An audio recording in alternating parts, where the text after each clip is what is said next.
And welcome everybody to New York Sports WickerMedia. I'm Watch UK99, and I guess I'm inside the UBS arena, as you can clearly see. No. I'm still here in the studio apartment right here in Newport News, Virginia, and we're going to do a live stream today. It is the New Jersey Devils at the New York Islanders. That's right, we're talking a little hockey, and this is a very, very big game for both of these teams. Both of them on the outside looking in at the Eastern Conference playoff race. So the game's going to get started here in a couple of minutes. And let's just go through a couple of things to get us ready for the game. So both of these teams are coming off games yesterday. The Islanders they're just a weird team right now, just a weird team. They won 6 in a row, then they lost 6 in a row, and then they absolutely thumped the Winnipeg Jets yesterday. It's like the Jets are on this big road trip on the East Coast, and the only game they've really shown up for, of course, is when they went to Madison Square Garden and played the Rangers. Of course, that's what happened. Devils fell 5-2 to Ottawa yesterday. And this is after they beat Pittsburgh and Winnipeg back to back. So to lose to Ottawa in that spot when you need every win you can get, not such a good start. As far as season record, the Islanders come in with a record of 30 wins, 25 losses, and 15 overtime / shootout losses, 75 points. The Devils have 72 points. Their record is 34, 33, and 4. Third match of the season between these two Metro Division rivals. The Devils have won both of the first 2 games by a score of 5-4. And the standings right now are pretty interesting. So the Capitals, I don't know how Washington's doing this, but you got to give a little bit of credit to Spencer Carberry of the Washington lowercases. I mean Capitals. No, but the Capitals are doing quite a job. They traded a piece or two away at the deadline, but with their win today, their shutout win against Winnipeg, they are now at 79 points. They have the second wild card spot. If the season ended right now, the Capitals would make the playoffs, and they play the Rangers in the first round. But right behind them, you have the Red Wings at 78 points. The Islanders have the 75, and the Devils have 76. So the Islanders 4 points out of a playoff spot. The Devils are 7 out. Both of these teams need a victory. It cannot be overstated enough. All right. Let's just say a couple of quick hellos here to the folks here in the chat. We got the great Jets Mess channel member. Good to see you here, my friend. And then we got David D, another one of my regulars. Blades of Steel. Yes, I played Blades of Steel back in the day on Super Nintendo. I always liked when you drag a player down and the announcer would say, penalty shot, like a little bad French-Canadian accent. It was always really funny. And David D is rooting for the hometown Islanders today. All right, well, we are underway here. All right, so let's see here. All right, present. Okay. Now, the Islanders, their leading scorer is Bo Horvat with 29 goals. The Devils, interesting. You know, the Devils' leading goal scorer is still Tyler Toffoli. And he's not on the team anymore. Okay, 26 goals. Behind him, you have Jesper Bratt, Jack Hughes, Nico Hischier, 23 goals each.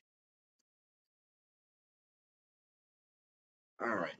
We're supposed to do a present here. Let's see. Let's see if we could share the screen here. We're supposed to have a little background here. Let's see. So I can make this work. There we go. All right, we got a little background there right now. Okay.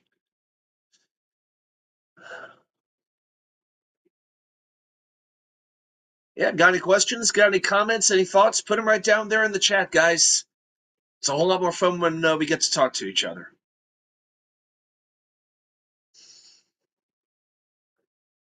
You know, it's interesting. The Devils and Islanders have never had a playoff series in their existence. Devils have been around since I think 1982, and the Islanders I think since about 71 or 72, but never had these teams played in the playoffs.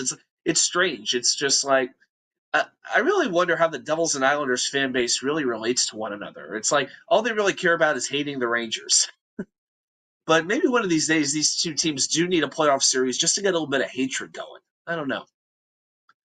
Devils in their traditional road whites, red numbers, black shoulder pads, black pants. Islanders wearing their alternate jerseys with blue jerseys, dark blue jerseys, blue pants, Orange and orange numbers and letters outlined in white. Blue pants, orange stripes down the side. And it is Jack Hughes with the puck. Oh, no, it's Jesper Bratt. He will dump the puck down ice. It will not be an icing, and the Devils on the forecheck turn the Islanders over in the zone. And Luke Hughes comes out when he's got a shot, and save made by Ilya Sorokin. It is Sorokin in goal for the Islanders, and Kaapo Kähkönen in goal for the Devils. As we have a stoppage of play with 18:06 to go in the first. Records, check this out. Ilya Sorokin, 22, 18, and 11 on the year with a 3.07 goals against, 907 save percentage. Kaapo Kähkönen is 6, 22, and 3. That is not a misprint. A 3.81 goals against and an 894 save percentage. Advantage Islanders. All right, face-off will happen deep in the Devils zone. Linesman doesn't like what he's seeing as he ejects the double centerman from the faceoff circle. And strove for the puck, and the Islanders come away with it. Not able to dump it down the ice. The Devils play it back in as they go for a change.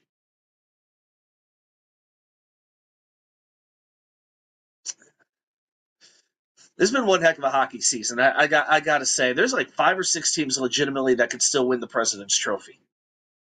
This has been quite the year. I know it hasn't been a good year, really, if you're a Devils fan or an Islanders fan, but it's been a pretty good year for, I think, for the sport of hockey. All right, Luke Hughes skates in, and he plays it into the corner. Nobody really able to generate a possession at this point. Devils have had the puck a little bit more, but no real great scoring chances as we're about almost 3 minutes into the game here.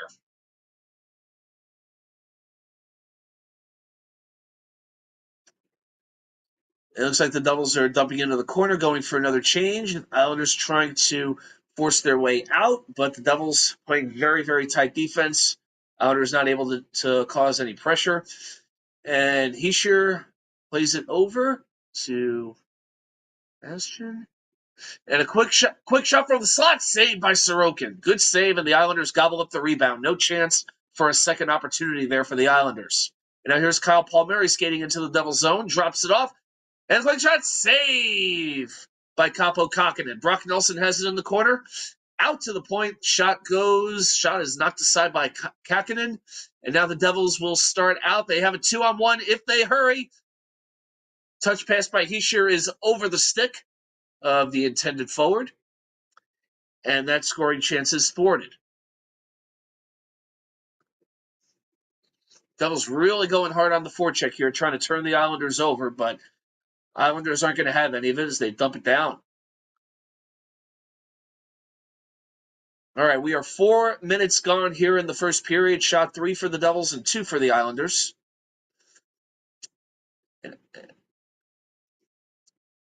Now the Islanders trying to get something going as Barzal skates against 3 Devils defenders. This isn't going to go very well. Shot from the outside and from the boards by Anders Lee is turned aside and frozen by Kähkönen.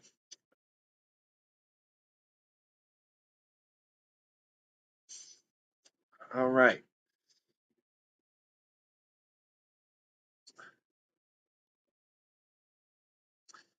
As we're going through the replays, this is actually the best way to watch one of these games because we don't have to hear Chico Resch doing play-by-play. Hear him doing commentary. I will say Matt Laughlin, I think, is a pretty good play-by-play man. He is pretty good. For the Islanders, what's his name? It's not Chris. Yeah, the Islanders play-by-play guy. He's good. I think it's Brendan Burke, but yeah, the other guy, the radio guy's got a super high voice, like, oh boy, like Kermit the Frog on acid. It's quite a sound. But hey, quick hello to everybody who's out there. Hey, if you got any questions or any thoughts, any comments, yeah, throw them right there in there, man. It's a whole lot more fun when we get to talk. All right, nearly 5 minutes gone. Islanders skating in, shot fired, and stopped by Kähkönen. Engvall sends the puck around the boards over to J.P. Pajot, who has it in the corner. He sends it out to the point. Almost went out of the zone, but not quite. Puck with a pass out in front. Devils intercept it. They try to get it out, but they can't. Paulette with a shot. Deflected wide. and the Islanders will keep possession. They're starting to put their pressure on. This is their best opportunity of the game. Until now, they turn it over. Devils will clear the zone and get a much-needed change. We got Johnny Jimenez. Good to see you, my friend. Hope you're having a great day, you and the family. I know Nick is on his way down to Richmond right now to do his CDL licensing, to take his classes. So, yeah, we're excited for him. Voice is not doing great today, but figured, let's do a little bit of a live stream for a little while. Let's have a little fun. Why not? Yeah, I know my friend Pure Adrenaline, John Post, big Flyers fan. He will be doing the Flyers-Panthers game at about 6 o'clock, so he'll be doing that game. And didn't seem like anybody was doing this one, so I figured, well, I don't really have a dog in the fight. Why don't I just watch the Devils and Islanders? But I appreciate you stopping by, for sure. Okay, Devils with possession right now. They try to get it towards the front of the net, but the Islanders with tight defense knock it over into the corner. Islanders will dump down. And John Marino trying to keep the puck away from Kyle Palmieri. He has to send the pass around the boards. Islanders relentless. Oh, we got a turnover. Quick shot is deflected wide. That was Bo Horvat with a very good scoring chance. Very, very aggressive, but was not able to get it to Kakkonen.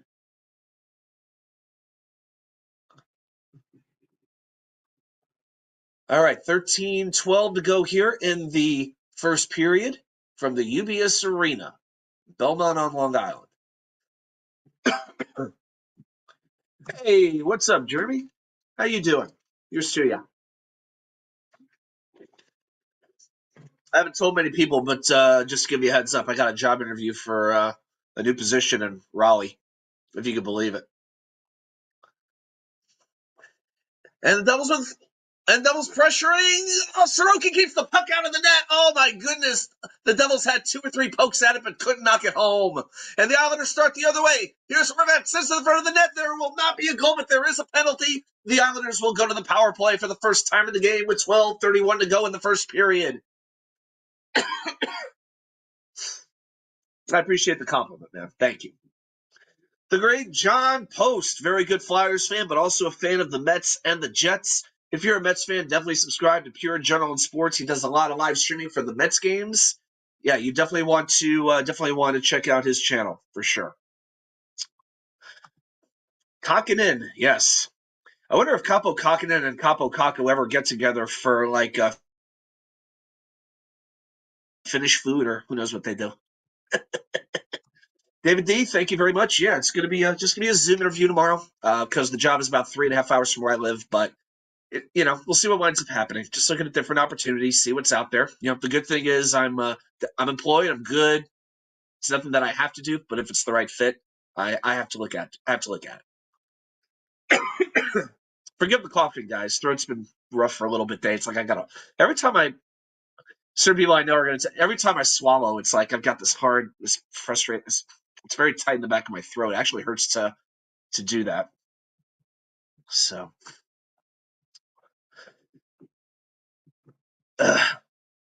but lemon water's here. And we're going to commercials. So, yeah, we're still on commercial for a bit. So, yeah. So, we will have a power play when we come back.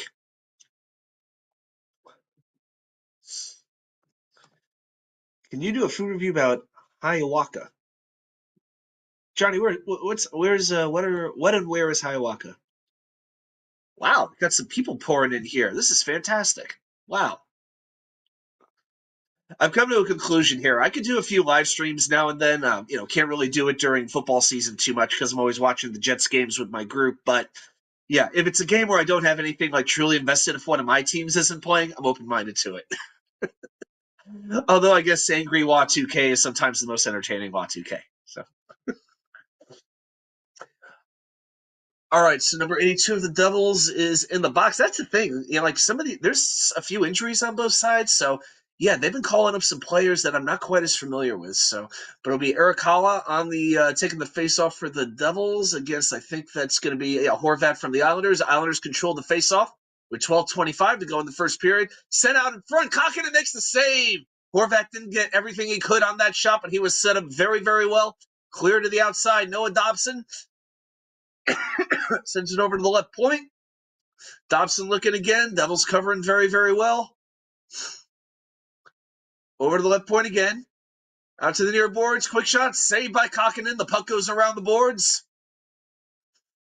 But the Islanders managed to keep it in, and now the Devils clear it all the way down the ice. Islanders with the 15th ranked power play this season at a 21.4% success rate with 45 seconds gone in the power play. There you go. Yeah, I've actually never been to UBS Arena. Yeah, it's a little far away from me. A little bit far away. Yeah, but from all accounts, it is a very nice arena. I have definitely heard that. I have been to the Prudential Center where the Devils play. The highlight for me were the Jimmy Buff's deep fried hot dogs. See, Jeremy comes in now. I'm thinking about food. Yeah, but if you haven't had, we have 45 seconds to go here on the power play. Palmieri or Dobson. I don't think the Islanders have changed anybody. And a shot from Horvat, who's playing the left point, is deflected into the netting, and we're going to have a stoppage with 38 seconds to go on the power play. Horvat is really ticked with himself as he slams his stick against the boards. Okay. But yeah, Jimmy Buffs. If you haven't had an Italian hot dog before, oh my gosh! So they deep fry the hot dogs in like soybean oil, and they put them basically in pizza bread, like half a loaf of pizza bread, and they stuff that with deep fried potatoes, peppers, and onions. Unbelievable. Some people put on the ketchup, some put on the mustard. I'm one of those people who is completely anti-ketchup on a hot dog. Once you're about 15 years old, come on, enough with the ketchup. To me, the ketchup, it's too overpowering. It's too sweet. It overpowers the sausage. The mustard just really complements that really well. But that is one of the, I think, underrated gems in the New Jersey culinary scene. And last time I was there, the Prudential Center did have the Jimmy Buff's deep fried hot dogs. Avon with a shot in front. Save. Oh, Kokkinen is up to it tonight.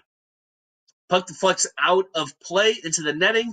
And we have 10:34 to go in the first period and 3 seconds left on the Islander power play. And what do we have here? Is Eric Hollow going to the box? He is. So the Devils have another penalty. So the Islanders will have a 2-man advantage for a whopping 3 seconds. I believe that. I definitely believe that. Yeah. That's the thing. It's like where I live right now, I'm literally halfway between DC and Raleigh. So either way, it's about 3 to 3.5 hours to get to an NHL game. And we have the Admirals in Norfolk who are having a very good season. Shot deflected from the point, goes wide. Pass taken out, but Nico Hischier intercepts it. He's taking it down, and he takes the shot. It goes wide. Amelia Sorokin to the left. Puck comes all the way out of the zone, and New Jersey will control it.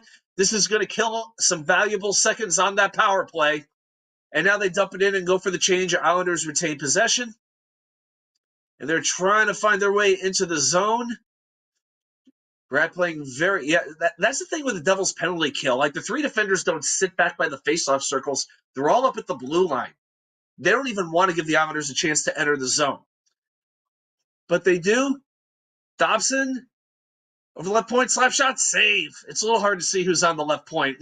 That's the thing with these orange numbers. When you can only see the arms, they are very, very difficult to figure out who is who. That's like one of the few challenges here.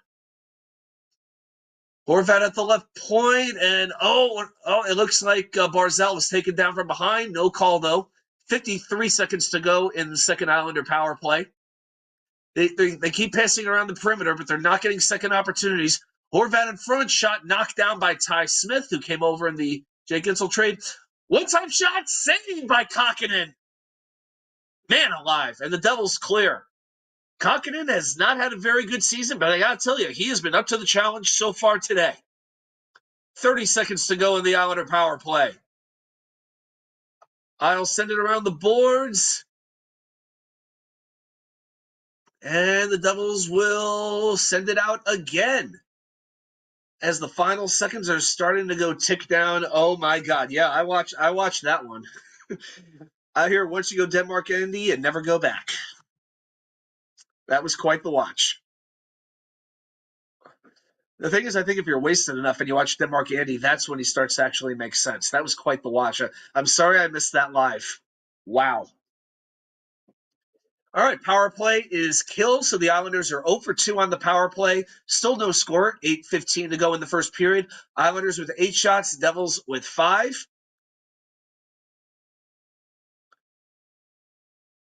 And the Devils dumping it. It feels like it's a lot of dump and chase so far in this game. Not a lot of great scoring chances. Just very, very, very tight defense, to say the least.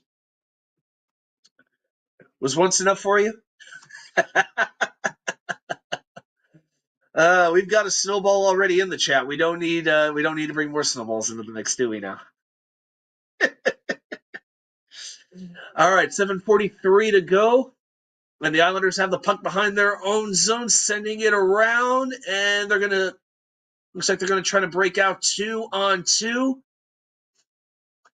Duca sends it up to the front, scramble in front, but it's knocked to the side by the Devils defense. Pierre Engvall tries to set up a teammate in front, but the pass goes all the way through into the corner. And the Devils now take over, and they will clear just out of the zone. Barely, but just enough to get it out of there. All right. 7:07 to go in the first period. Here comes Ty Smith trying to find some open space to get some offense going for the Devils. Can't seem to make it happen. Big shot by Brad goes wide. And then a shot from the point. That's blocked. Devils with an opportunity here. Quick shot blocked. As Anders Lee makes the block, he will try to take it out, but the puck is knocked back into the zone. Jesper Bratt, very aggressive on the forecheck today. Wow.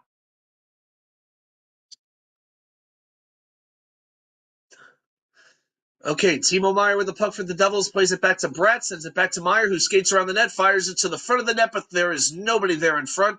Goes all the way back to the point for Hischier. He sends it in wide as well. Yeah, Sorokin has not been tested all that much by the Devils. I mean, they've had a few shots, but they keep going wide. All right, we got 6:10 to go here in the first period. And it looks like I believe that's Hischier, I think.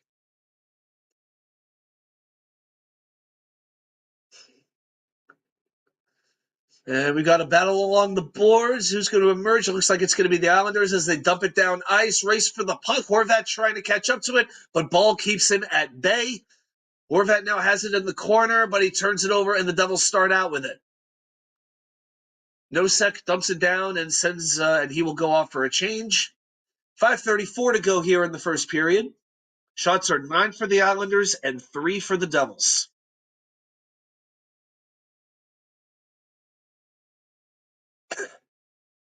Devils will clear it out. Adam Pelech will take it from behind his own net and start back out.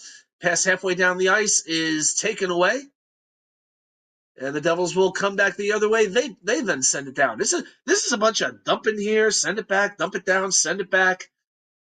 Yeah, the offense, if you want to call it that, is really being kept to the perimeter of the ice. You're not seeing a lot of great chances down low.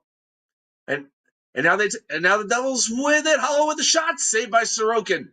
Knocked over into the corner. See, that's again what I'm talking about. The Devils might get a shot on Sorokin, but they're not getting rebound opportunities. And if Sorokin can see your shot, he's probably going to stop it. Unless he's playing in MetLife Stadium, but that's another story. All right, Kokkonen, the Devils goalie with the puck, tries to play it off the boards. He does. And Jack Hughes comes back the other way for the Devils. He is kept into the corner, not being able to work across the ice. Sent over to Hollow. Shot saved by Sorokin. Yeah, that shot was nearly from the blue line, but Sorokin had a little trouble picking it up, but he did knock it over to the side. 4:15 to go here in the first period. Been a while since we've had a stoppage of play here.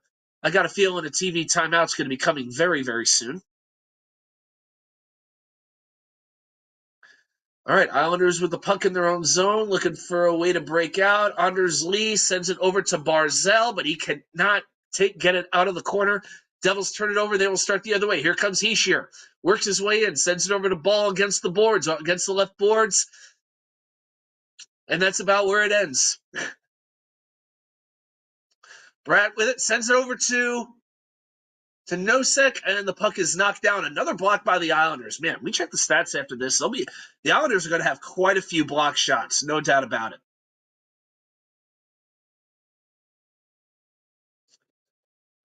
Yeah. Right now, it looks like the Devils with 3 block shots and the Islanders with 8. Man, it's like watching the John Tortorella team with all these block shots. 3:15 to go here in the first period. No score from UBS Arena. Puck gets kicked in front of Kokkonen, but it gets knocked away without any harm being done.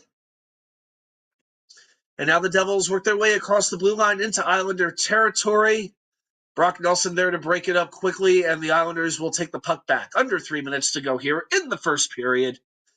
And another turnover. Ty Smith with it, sends it over in front, but that pass is smothered by the Isle defense. And again, no harm, no foul. Devils maintain possession. They keep it in the Isle zone. They take it around the net, looking for an opening. Puck sent out to the blue line. I believe that's Hughes. I believe that was Hughes with the shot. Floats harmlessly away. Devils maintain possession. Oh, there's Hughes. Sends it back over to Andre Palat. Back to Hughes in the left faceoff circle, trying to find some room, and there's about 3 or 4 Islanders just all over him. They're like, no. If anybody beats us, it is not going to be you. And now we have a stoppage of play. It is a delayed penalty on the Islanders. It'll be on Alex Romanoff, and the Devils will go on their first power play of today's game. All right, so with 2:12, we are going to take a TV timeout, and I believe the penalty will be on Bo Horvat. And a good job by Brendan Smith taking the puck away to maintain possession, which allowed that penalty to take place. Quick update on the stats. Islanders with 4 shots, the Devil with 11 shots, the Devils with 4. Both teams are 4 for 8 on faceoffs. Islanders with 10 block shots, the Devils with 3. Islanders credited with 6 hits, Devils credited with 4. And again, if looking at the standings, both of these teams really need this game. Islanders with 75 points coming into this game, 4 points behind the Washington Capitals for the last playoff spot in the East. Devils with 72 points. They are 7 points out.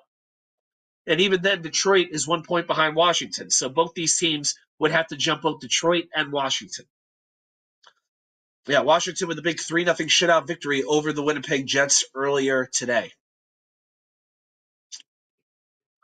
And now I'm getting an ad for Chipotle on the TV, and man, those peppers look amazing. Whew, right over the grill. I miss having a charcoal grill. All right.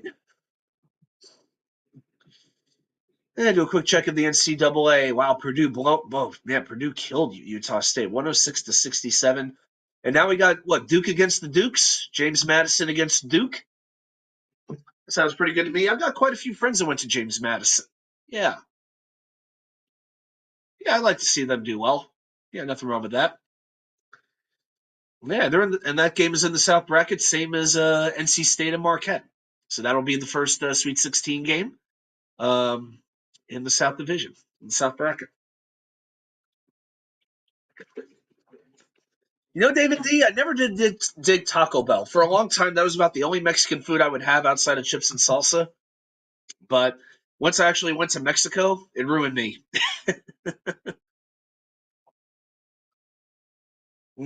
Since January 3rd, the Devils are 16 for 106 on the power play. That's a 15% success rate. That's 30th in the NHL. That has been one of their biggest problems. So here they are on the power play with just over 2 minutes to go. Bratt with it behind the net, gives it to Hughes over in the corner to Sorokin's right. Looking for a spot, but Ryan Pulock defending him very well. Shot put on, saved by Sorokin, and he will hold. 16 seconds gone by in the power play.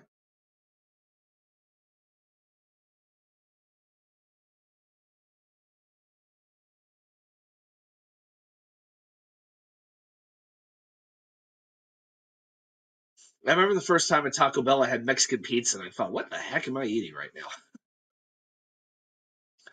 Like, this is not my idea of pizza. All right, we are back underway. Luke Hughes sends over just for Pratt. Shot goes wide. And it comes all the way out to the point. Luke Hughes able to keep it in. Devils have behind the net. They send it out in front, but the Islanders will take it away and clear it all the way down. Devils with the 10th ranked overall power play in the NHL this season, despite their struggles since January 3rd. Islanders for have the lowest ranked penalty kill in the NHL, 71.9%. That is dead last.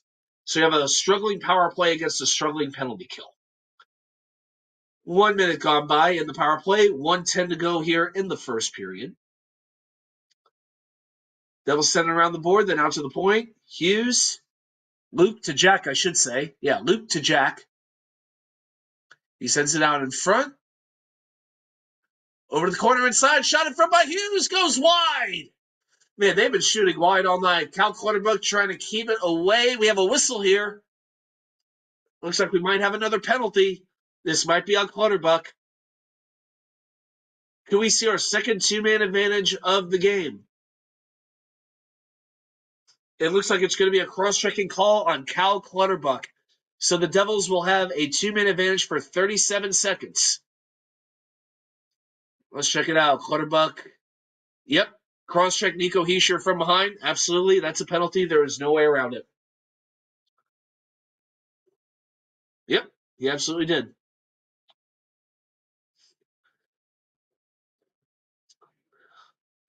Okay, so we got 49.1 seconds to go, and the 5-on-3 will last 37 seconds. If necessary, the power play will carry over into the second. Islanders win the faceoff and immediately clear. Always very important. But the Devils start back. Here comes Jack Hughes, drops it off over to Luke, over to Bratt, back to Bratt. Jack in the corner. Islanders get their Isles defenseman gets a stick on it, and here he comes. Oh, down the zone. We may have a breakaway. Shot! Saved by Kakinen. Oh, baby, what a save. Impressive defense by the Islanders. I believe that was Adam Pelech. Now the Devils start back. Shot. Pelech deflects that one away with 10 seconds to go. Jack Hughes tries to pass cross ice. Taken away. Islanders pull away with 4 seconds to go, but now we have a stoppage. Is it going to be another penalty? It looks like it is with just 3.2 seconds to go.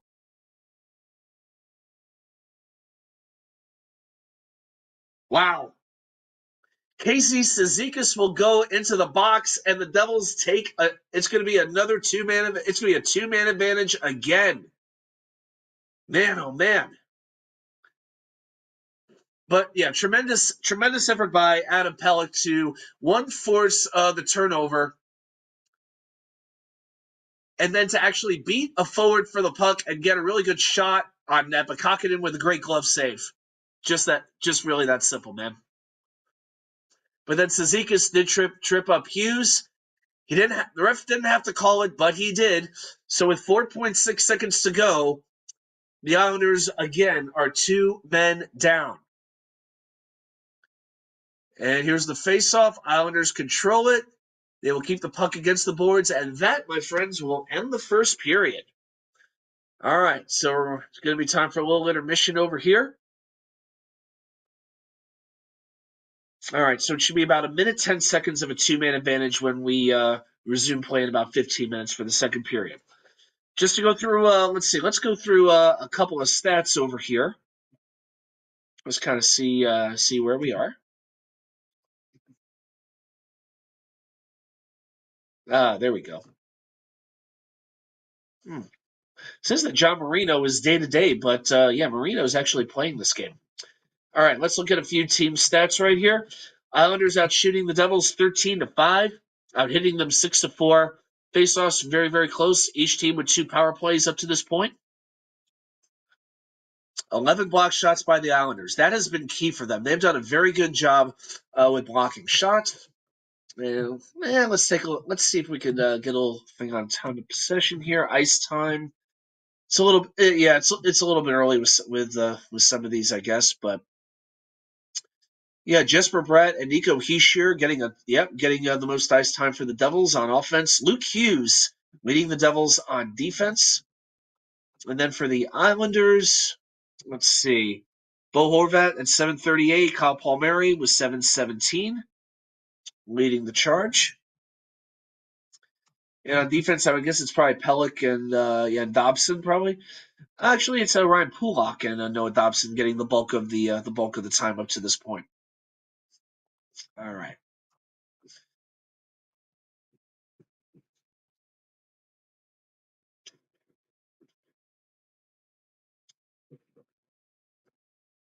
All right, let's pull that one back. Let's pull this one back up.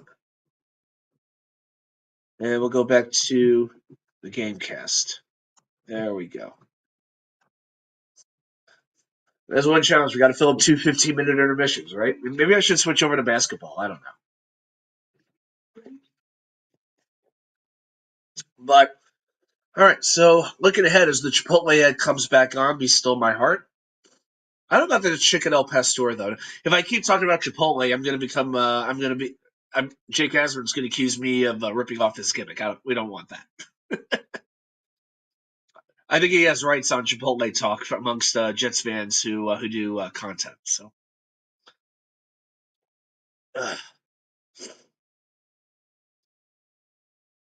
all right, but coming up, just a quick reminder: if anybody wants to also check out the Philadelphia, Florida game tonight, my friend John Post at Pure Adrenaline Sports will be doing that. So check his channel out. So yeah, feel free to check out whatever's going on over there. Quick look around the NHL today. So the Capitals beat the Jets 3-0. We talked quite a bit about that one. That game was scoreless going into the third period, and then the Capitals just turned it on, man. Avalanche beat the Penguins 5-4 in overtime. Man, you hate to see the fall of the Penguins, don't you? You really hate to see it. 6 o'clock is actually going to be a big one. We've got the Maple Leafs at the Hurricanes. Man, oh man, that's a game I would drive down the 3.5 hours to go see. That's gonna be quite the game. That's going to be a good one. I know the NCAA is going on, and that's fantastic. But yeah, if you like to watch some entertaining hockey, Maple Leafs Hurricanes is a good one. Also at 6 o'clock tonight, you've got the Oilers at the Senators.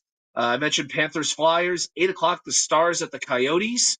8:30, the Lightning at the Ducks. 9 o'clock, Sabres at Flames. 9 o'clock, the Canadiens at the Kraken. Okay. And then tomorrow night, the 3 New York teams are off.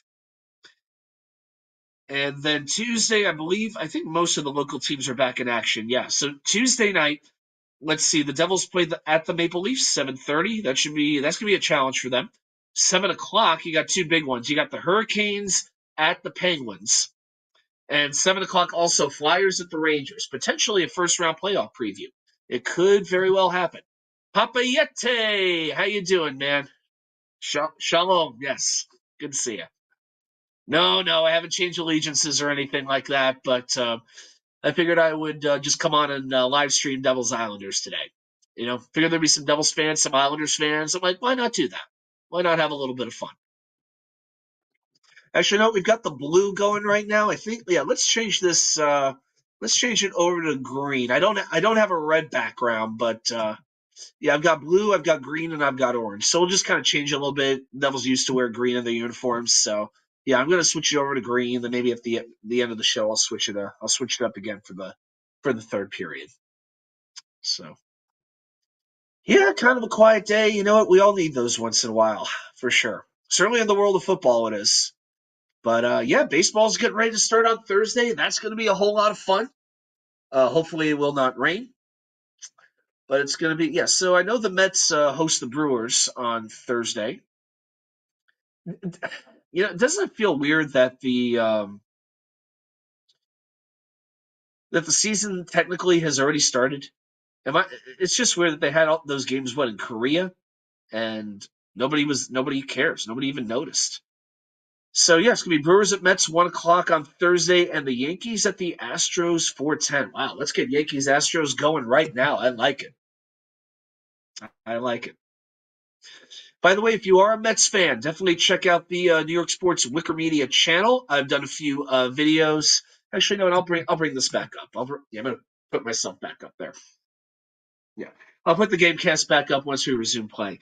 But I did about a 28 video previewing the Mets season, talking about the roster. This is before some of the cuts were made today that were a little surprising to some people. Like all of a sudden, Mark Vientos is like this beloved Met with like all this amazing power, and all of a sudden, wow, he's the best prospect. I've never seen it myself. But if you are a Mets fan, definitely check that video out. Save it to your watch later, and check that out a little bit more. Break it down position by position. Break it down some season predictions. I got 10 season predictions on the Mets. So if you're into that, fantastic. Check it out. I'll give one more plug. So for Wednesday night for the live show, that we always do at 10 p.m. Right now, I'm planning on breaking down a few more wide receivers because when we started doing these position breakdowns, I think at the time we weren't really thinking the Jets would have that second round pick. But at this point, I figured, you know what? I kind of did like the mid range wide receivers and the top wide receivers. There's still a nice chunk of receivers there, kind of like in the middle. So let's go through those guys a little bit. So we're going to break down some of the other wide receivers, and maybe I'll do kind of like an overall wide receiver ranking. Slot outside makes no difference to me. Just how good do we think they're going to be? So. Yeah, so check that out Wednesday night at 10 p.m. All right. Let's see. How are we doing on intermission over here? Let's see.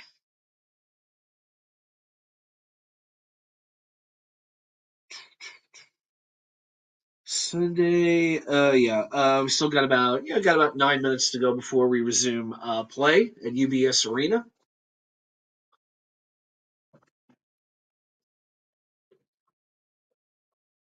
Okay. Yeah. Take a quick check what's going on. 31-17 Duke over James Madison. Wow. Yeah. Imagine if NC State and Duke played for a chance to go to the Final Four. Pretty good. Pretty good. Yeah. I hope James Madison makes a little bit of a comeback, though. I really do. I can see James Madison give Duke a good game.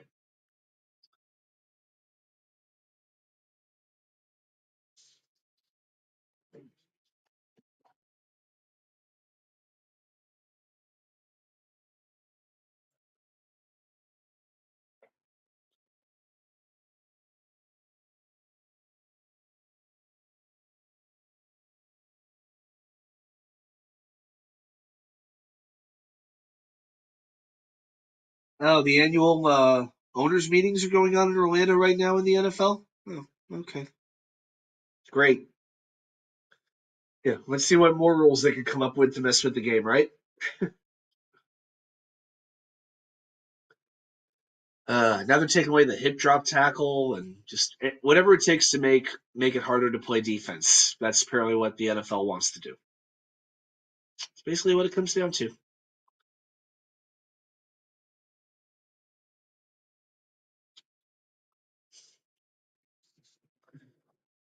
Yeah, but it was a conditional trade, Dave. I still think, and I was on with Buffalo Jets fan yesterday. Buffalo Gunny and I went on the BJF channel yesterday, and one of the things that I said that I think surprised some folks was I got this weird feeling Zach Wilson's going to be around a little while. I don't think he's going to get moved until after the draft, maybe into training camp. I think it might be a situation where some quarterback around the league goes down, and all of a sudden they're going to be like, you know what, we need a quarterback. Here, we'll give you a seventh that could become a sixth with playing time. Boom, here's Zach Wilson. So I think the Jets are going to have him for a while because you got to remember with Zach Wilson, there is nothing to gain by cutting him now. Whether you cut him before June 1st or after June 1st, that's usually the mark date where things start to change. The Jets take the $11 million cap hit no matter what. If they trade him though, they only have to they have a cap hit of half that amount, about $5 million, a little over $5 million, and every little bit helps. Every little bit helps. So to me, they're not going to release Zach Wilson until they totally have to. Because if they do it now, what's it really doing? It's not helping the organization really at all. The only thing it's really doing is satisfying the Jets fans who, at this point just want the idea of Zach Wilson out of their lives. And I don't think that's the best way to do business. Not if you're not that's not the best way for an NFL team to do it. Just to win the headlines for one day. It's not about that.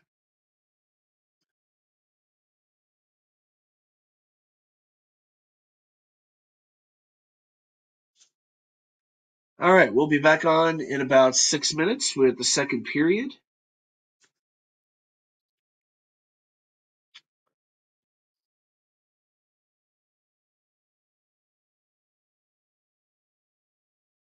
Oh man, I tell you, with the Virginia Jets fans, we still got some jerseys. We've got a Darnold jersey. We've got a Favre jersey. It's kind of they're all like double XLs and whatnot. There's like certain jerseys, a Fitzpatrick jersey. There's just some jerseys we just can't get rid of. But I'm very thankful we don't have any Zach Wilson jersey. I went to a sporting goods store in Virginia, and some of these stores are pretty good. Like you can get merch from just about any team that you want. But football, it's a lot easier because, where baseball and hockey are very regional sports, basketball is kind of like a national thing. In other words, the team you root for may not be the team where you live, right? Usually it's about the star, something like that. But with football, even more so. I know people who are like Yankees, Rangers, Knicks, and 49ers fans, as a for instance. It just makes no sense. But the one thing with that, I go to this one store and I'm looking at Jet shirts. I'm trying to get some shirts for my club, trying to get some nice prizes, things like that. Want to get some good memorabilia, some good merch. And there were, I'm not kidding you, with Jet shirts, there were 6 Zach Wilson shirts. About about 10 years ago, there were about 4 or 5 Mark Sanchez jerseys in most stores. Because at one time that was actually like in demand, and all of a sudden, just like that, it meant nothing. And the Zach Wilson jerseys are pretty much on the same level, except we never exactly got to the playoffs. Crazy how this stuff changes, just like that. As I'm seeing it after the 10.99 cheeseburger combo at Chili's, I got to give it credit. I have never thought too much of Chili's, not too much. I think Chili's used to be pretty good, but kind of went downhill a little bit. But those folks are good. They made that burger look amazing. They made that burger look really good. But some of these restaurants, it's rough because, a lot of these people aren't necessarily trained how to even cook a burger properly. I mean, they cook the living crap out of everything because they're so afraid of food poisoning, and you wind up eating a hockey puck. What's the point of that? I mean, why am I spending 3 times as much? If I'm going to go out and get like a steak or a burger, something like that, then I don't mind paying a little bit more to go to a place where I'm confident that they're doing it correctly. Just my thought. It's just I won't do it as often. So, all right. All right, guys, we're going to resume in about the game here in about 3 minutes. Devils Islanders, no score. And remember, the Devils will have a 5-on-3 power play for 1:55. I'm going to get some more water, and I'll be back in about 30 seconds. So enjoy the view while I'm gone. Right back.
All right, we are back. David D chimes in and says, I've been enjoying Chili's lately. It really does depend on location. I think that's true with a lot of chain restaurants. I'll give you a couple examples. Longhorn Steakhouse.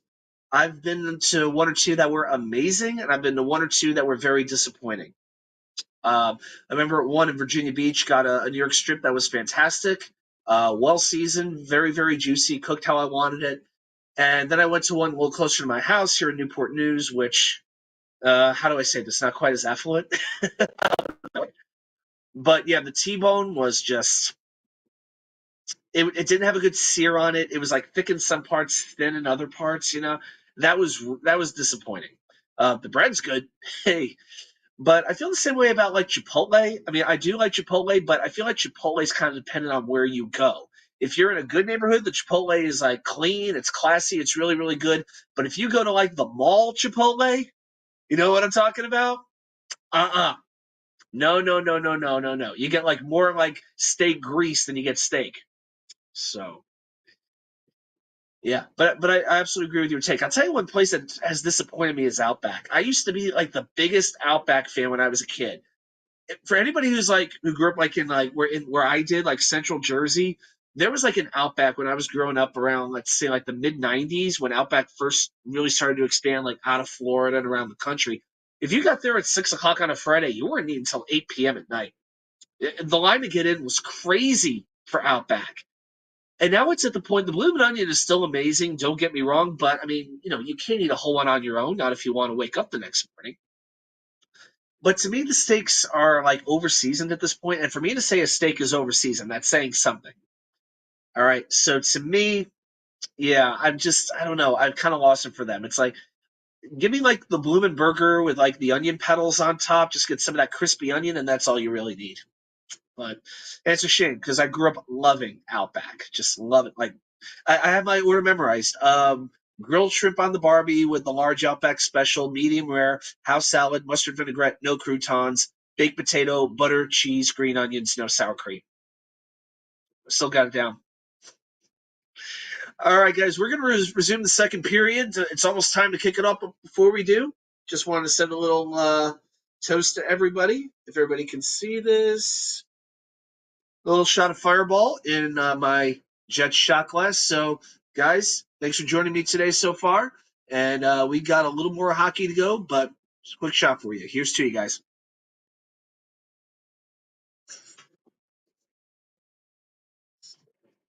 That's good. All right, let's pull the game cast back up. See if I can get out of this ad over here. If not, I'll flip over to the NHL one. There we go. That's better. Yeah, yeah. Thanks, Geico. We really don't need you interrupting us the entire game. Okay, thanks. All right, we are underway in the second period. It is a 5-on-3 for the Devils. It is. Oh, now the board says it's 1 minute ago in the 5-on-3. Earlier they said a minute 55. All right, the Devils have it deep in the Islanders' zone. Passing these diagonal passes the Devils keep trying are not working. They are not working. These cross-ice passes, it's not going to happen. They need to power their way through the net, try to get some deflections at the front. That's the only way they're going to beat Sorokin. Jack Hughes has it. He skates towards the faceoff circle. Pass center front. They score! And it's a power play goal, and the New Jersey Devils have taken a 1-0 lead. It is Timo Meier, his 23rd goal of the season. They found an opening. Meier found himself parked to Sorokin's left. And let's see, he creates a little bit of space. Yep. Pulak put his attention towards Jack Hughes, and Meier was left all alone by the left post. Good job by Hughes finding him. Adam Pella couldn't get back in time. And yeah, Sorokin just had no chance there. I couldn't tell if it went in at first, and then the red light did go on. It was a rather subdued reaction from Timo Meier. And now the Devils will remain on the power play for the next minute and 19 seconds. You take three with this Islander penalty kill. We talked about this, guys, just how much it had been struggling. And you take 3 penalties in the span of about 2 minutes, you're not going to survive that. And we are back underway.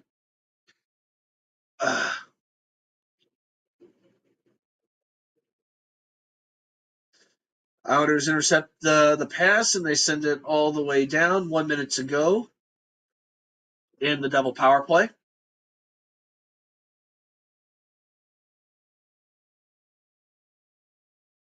Meier has it against the boards, looking for an opening, sends it down to Bratt, who sends it to Luke Hughes, back to Jack Hughes on the point, taking it around the net, looking for an opening in front. He's being pretty well guarded. Islanders stand back a little bit. They really want to clog up the neutral zone. Wrist shot saved by Sorokin with the glove. Very well done. And we have 35 seconds to go here in the power play, and the Devils are ahead 1-0.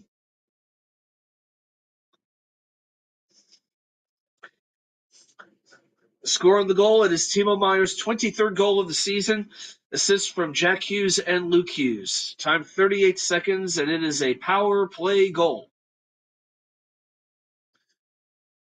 All right, so Sorokin with a very big glove save on Luke Hughes.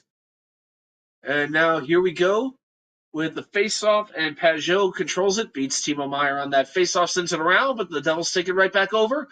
Bratt to Luke Hughes, sends it out to Jack Hughes out in the slot. Now they switch positions. Sent over to Heishier. Shot goes wide into the corner. Clutterbuck gets to it first, and will fire it all the way down the ice. With 15 seconds to go here in the second period, in the power play.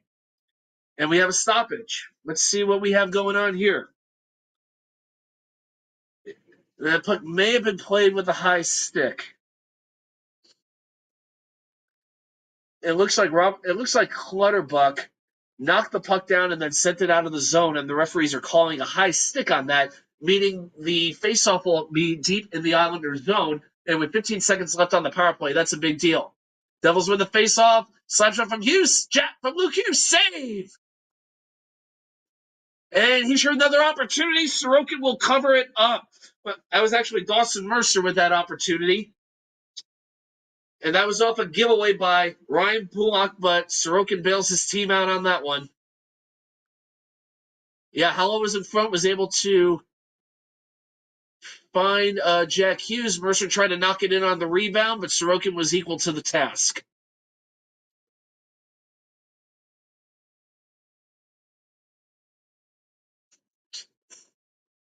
All right, 8 seconds to go here. Devils control the faceoff.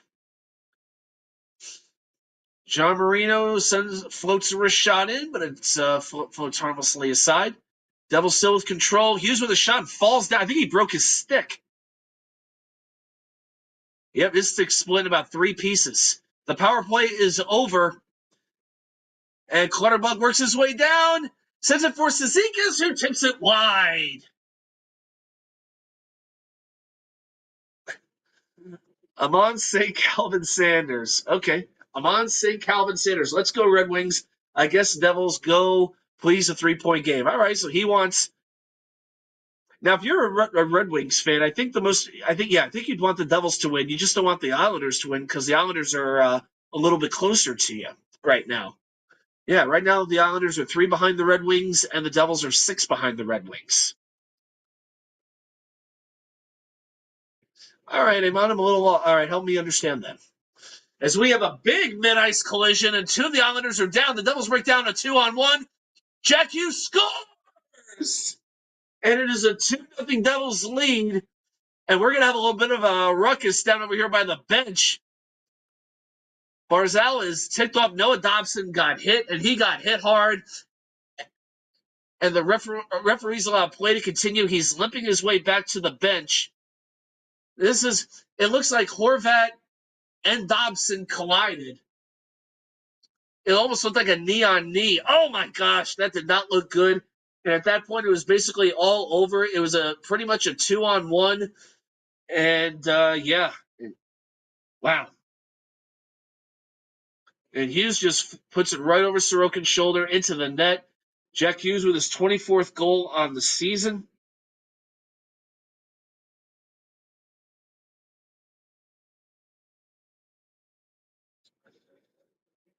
So that's 2 goals a little over 2 minutes apart. This one's going to be Hughes from Timo Meier and Jesper Bratt.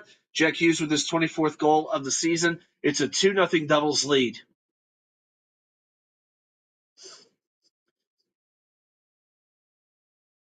No 3-point game. I know you want one or the other. Yeah, we went from let's go Red Wings. I guess Devils go, please, 3-point game to no 3-point game. All right. Shot by Mike Riley, saved by Kokkonen, and he will freeze that. We are 3.5 minutes into the second period. Pretty good slap shot by Kokkonen. Yeah, really no issue with that. No screen. Yeah. Not too difficult to stop.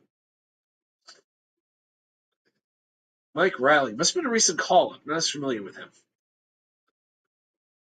Face off deep in the double zone. The Islanders control it. Shot set from the point. It will go wide. So you got the McLean line against the Heeshear line here. So that's like the Islanders' fourth line against the Devils, either first or second line. But the Islanders controlling play, a backhand sent by Thor goes wide. Pellick at the point. One-time shot from the corner, saved by Kokkonen.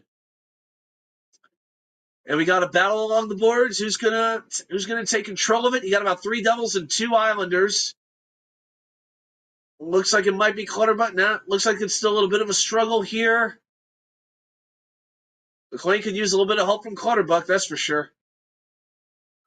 Devils have it. They start out. Simon Nemec sends over to Meyer with a shot, saved by Sorokin, and he will freeze that. And these two teams starting to get a little more physical. Patience running a little bit thin here. And yep, so we have 15:39 to go here in the second period. 2-0 New Jersey on top of the Islanders at UBS Arena.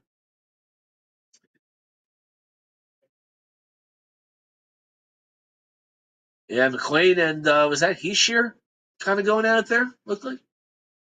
All right. So now the face-off will be deep in the Islanders zone. Pajot for the Islanders. And Tierney for the Devils. Sort of the Devils must have brought up all these players I haven't seen yet. Devils control the face-off. Shots sent in. Stick aside easily by Sorokin. Puck back out to the point. Another shot put on. This one will go wide. And Jack Hughes has behind the board, and he is taken down hard by Pellick. Oh, my gosh. The puck will come out of the zone, and we've got a whistle here. Yeah, Ryan Pulock really laid a good hit on Chris Tierney on that one. Patrick Roy looking a little bit inquisitive, shall we say, about what's going on here. Maybe this is... Oh, so it looks like it's played with a high stick. Okay. So no harm, no foul. And we resume play. We got 15:18 to go here in the second period. Devils with a hot start to the second period. They lead 2-0.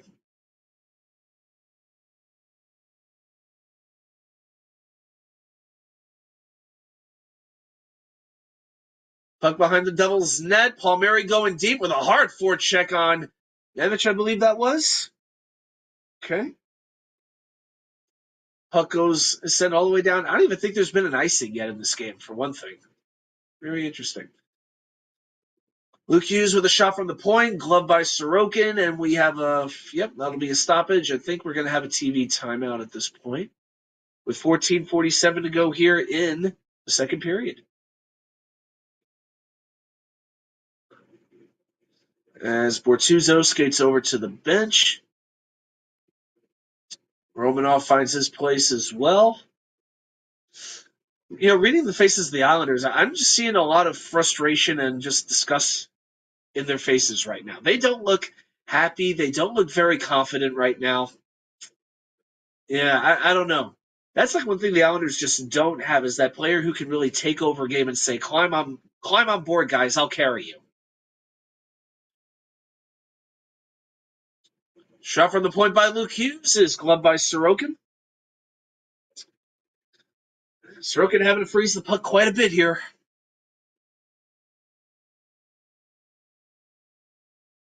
I can see it on Roy's face. He just looks annoyed. This is the look that Patrick Roy's got going on. It's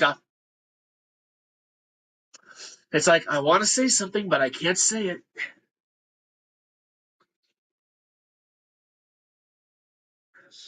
All right, puck currently in the Islanders zone, battle along the boards. The Islanders start to break out with it. Barzal gives it over to Anders Lee on the goal line. Shot saved by Kokkonen. He plays it over into the corner. And Heeshear gives it over, and the Devils will start out. Here's Brett crossing over the blue line into the Islanders zone, but the Islanders have numbers, and the Devils will simply send it around the boards and go off for a change.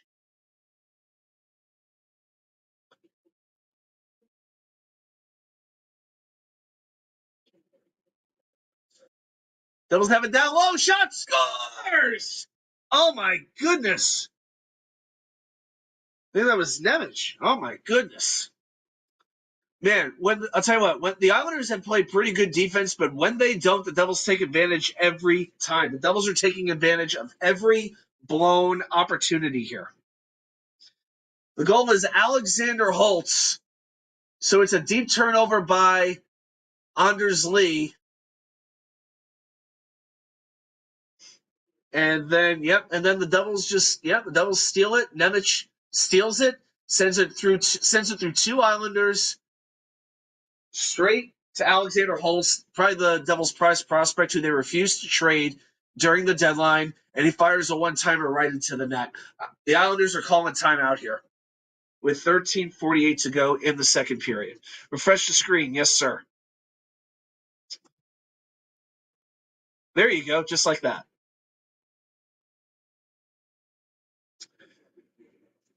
All right.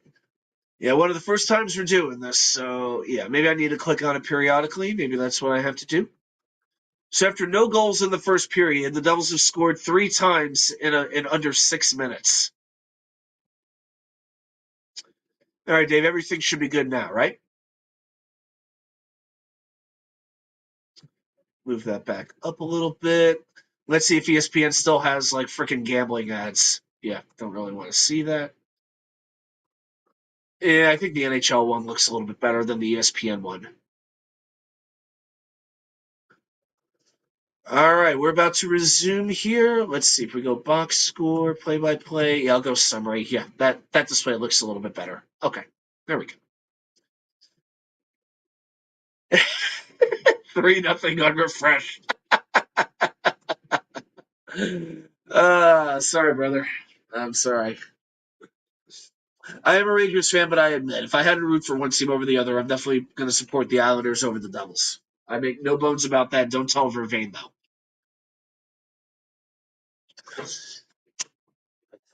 Second period shots are something else. Devils with 11, the Islanders with 2. Man. All right, we've got 13 minutes to go here in the second period. And you wonder if the Devils at this point are going to play a little bit more conservatively, stay back on defense a little bit. Because we know the Islanders are capable of generating a lot of offense very quickly, as they did yesterday against Connor Hellebuyck and the Jets. No easy task. Dobson trying to forecheck a little bit. Interesting when you got your defenseman forechecking, but that's what they got going on. Okay. Devils start out. They just send it behind Sorokin around the boards. And this is going to go into the corner. It looks like we're going to have a little bit of a battle along the boards for it. Nope. Islanders control. Behind the net, as Dobson waits for his teammates to get set. Dobson to Pelech, back to Dobson, who tries to send a long pass into the middle of the ice. Didn't quite work out. Here's Horvat around the net, sends it around for Brock Nelson, who sends it over to the point. Wrist shot deflected wide by Horvat. Nelson again. This one, give it back. Shot. Save. 8 minutes gone in the second period, as the Devils will dump it down. But the Islanders take it over quickly. They don't allow Jack Hughes to touch the puck. Horvat working his way in, but the puck's knocked off his stick. Out to the point. Shot. Knocked wide again. And Jack Hughes will clear basically to mid-ice back to Eric Holla, who sends it back into his own zone.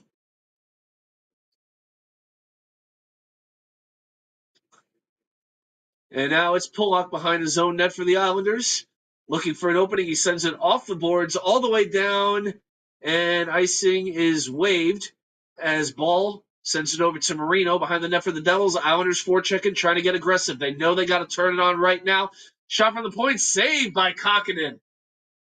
Romanoff with a long shot from the point, but it did not go. And we're going to take a commercial at this point on the TV broadcast. We've got 11:15 to go here in the second period, guys. It is a 3-0 Devils lead over the Icelanders, as Steve Summers always used to say on WFAN.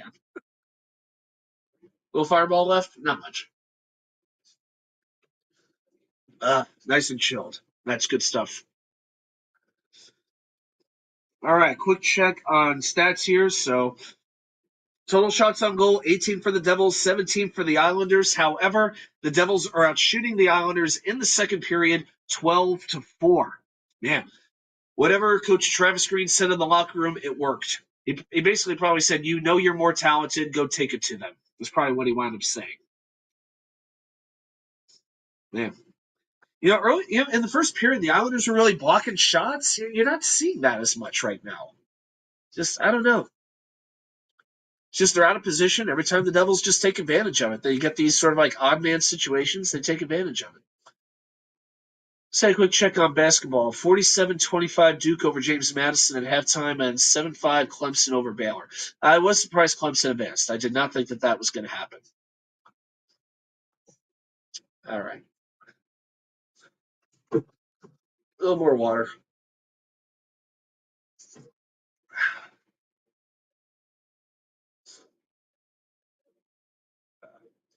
And if anybody's wondering, no, I am not in the wicker chair right now. It's a tough chair to sit in for about 3 hours. Plus, I don't have a TV in that room. So, the great Jets mess. What's up, man? Good to see you. Jets Mess gets his name at the end of every single video that I do. That's not like a live stream. Every recorded video, I always thank my channel members. And Jets Mess is the very first member. So he has emojis and stuff like that. So, yeah, so he gets to be a member. So if that's something you're interested in, you can definitely check it out. But yeah, I always appreciate you coming over, man. You had to run out shopping. Were you shopping by yourself? Were you shopping with family, significant other? Tell us more about your little shopping adventure, if it's good.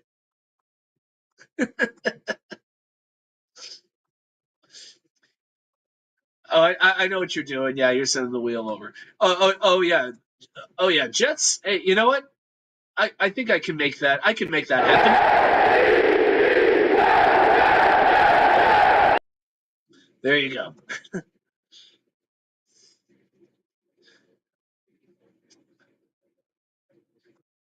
Just the wife. There was a case sale. Okay. Okay. I hear that. I hear that. That is one of the advantages of living the bachelor lifestyle. My time is basically my time. 99% of it.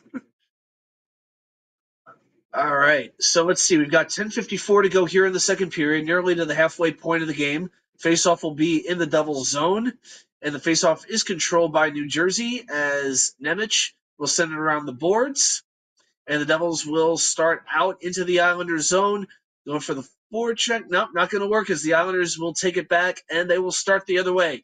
Brock Nelson, right in front of the center faceoff line, sends it around the boards. Oh, big hit laid in.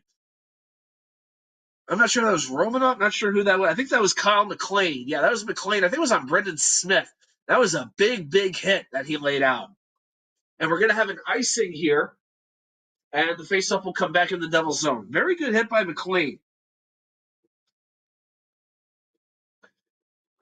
Jets Mess wants to know who scored for the Devils. Pretty much the usual suspects. You had Meyer, Hughes, and Holtz. Yeah. And, yep, all happened early in the second period. So far, yeah, you don't have much to complain about. How you guys lost to Ottawa yesterday, I don't really know, but that's hockey, I guess. And now back come the Islanders as Lee will drop it off. Doesn't like this is quite going anywhere. Barzal gives it away. Down comes Jack Hughes. Shot saved by Sorokin.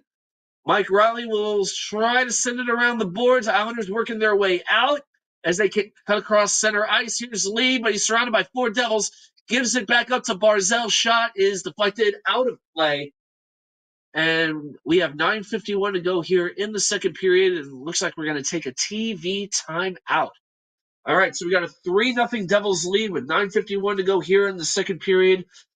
Big game for both teams, as we talked about. If they want a shot at the playoffs, especially the Devils, 2 points are essential here today.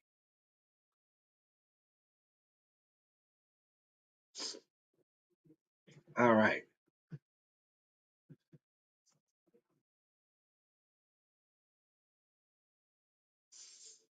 And I think Kokkonen is like 6-22 this year, and he could be on the verge of who knows. He hasn't allowed a goal in the first half of the game, so man, the Islanders can't get some goals on him. Not good for him. Let's see if anything else is going on here while we got a second here. Are there any? I think yeah, we got a couple of other pretty big games in the NHL going on right now. The Flyers and I believe the Panthers are just starting up. Yeah, 6:20, so that should be going on. Yes, Maple Leafs Hurricanes. There we go. It looks like the Hurricanes have already scored. Brady Shea with his 12th goal of the season. All right. And no score in Philadelphia with the Panthers and the Flyers. It's already 1-1 in Ottawa with Edmonton and Ottawa. Jacob Chicharin scoring the equalizer. Adam Henrique scored the first goal of the game for the Oilers. All right.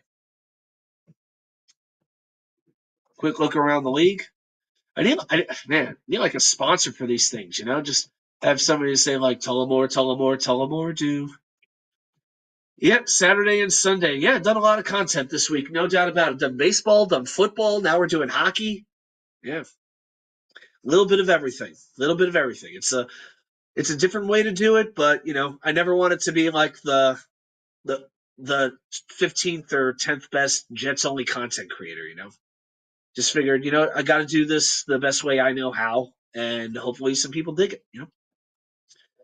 All right, we are back underway. Let's see. The puck is knocked behind the Islander net, and Holla has it at the corner, sends it across the ice. It is poke checked away by Sorokin,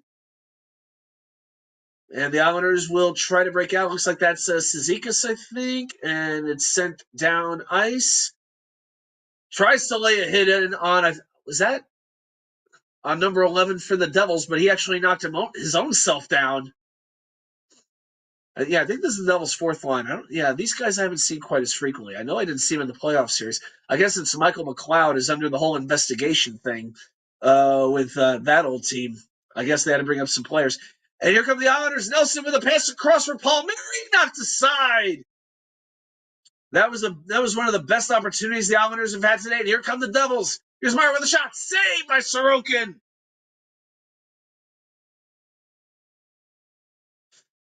Whew, now it calms down a little bit. Okay, there we go. And back come the Islanders. Dobson with the pass out into the zone, but the Devils take it out immediately. And Adam Pelech will take it back in his own zone to pull up back over to Pelech. The pass is deflected down into the zone. I don't think this is going to be icing. Indeed, it is not. And back it comes again. Devils dump down again. Sorokin will play behind him. Riley trying to control it, but it looks like Bratt being overly aggressive. He sure takes it away, sends it out to the point. Shot is knocked down. Another shot. Saved by Sorokin. Into the corner it goes. Islanders take control. Nick DeSimone with the shot, but Sorokin kept it out. Islanders playing a little bit of a dump and chase. Big hit into the boards. And there's Pelech playing it over, sends it all the way down into the double zone. Islanders control. Here's Anders Lee. Gives it up over in the corner. Nice hit by Clutterbuck on Jesper Bratt. Shot from the point, deflected. Lee in front, Clutterbuck in front, but Kokkonen gobbles it up. Devils had 3 defenders in front. That's been one of the differences. The Devils' defensive awareness has been a big difference in this game. The Islanders have had a few lapses in their defensive coverage, and the Devils continue to take advantage of it.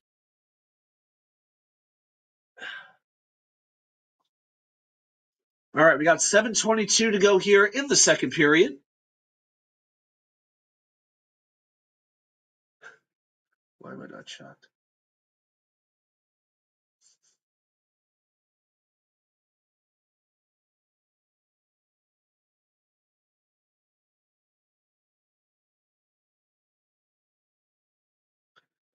Okay, there's the face-off. Devils control in their own zone, send it all the way down, and this should be an icing. Indeed, it is. Okay.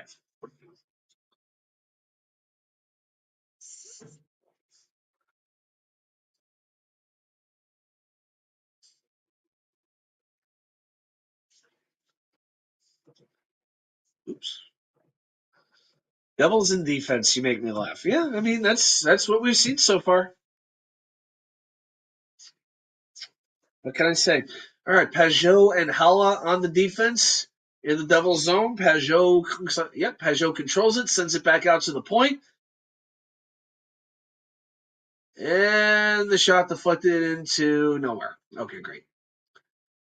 Cizikas has in the corner. Marino on him. Does not let him get any further with it. Dobson tries to keep it in, but it gets knocked back out. Jack Hughes going after the Islanders defense. Man, he's playing very aggressively today, whatever. Marino the ball, sends it back around the boards, and Islanders trying to knock it out. It looks like it did come out. Islanders are going to have to make a change. Pelech has to wait to knock the puck back in. He does. He goes off for a change. And, looks like Dobson with a hit on Max Willman of the Devils. Running up for the shot, save, rebound, another save. That may be his best save of the game for Kokkonen. And it looks like we got to stop. This may be a penalty. Let's see what we got. Yep, the penalty will definitely be on New Jersey. I think it's going to be John Marino. It is. But it probably was a necessary penalty. That's not one you can necessarily blame him for. Let's see. Let's watch the replay. He's holding the stick. Yep, he's holding the stick. No doubt about it. Yep.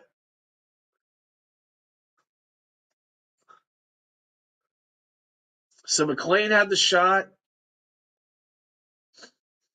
Yeah, I thought there might have been a second opportunity, but there wasn't. But okay, so it's an Islander power play with 6:20 to go here in the second period.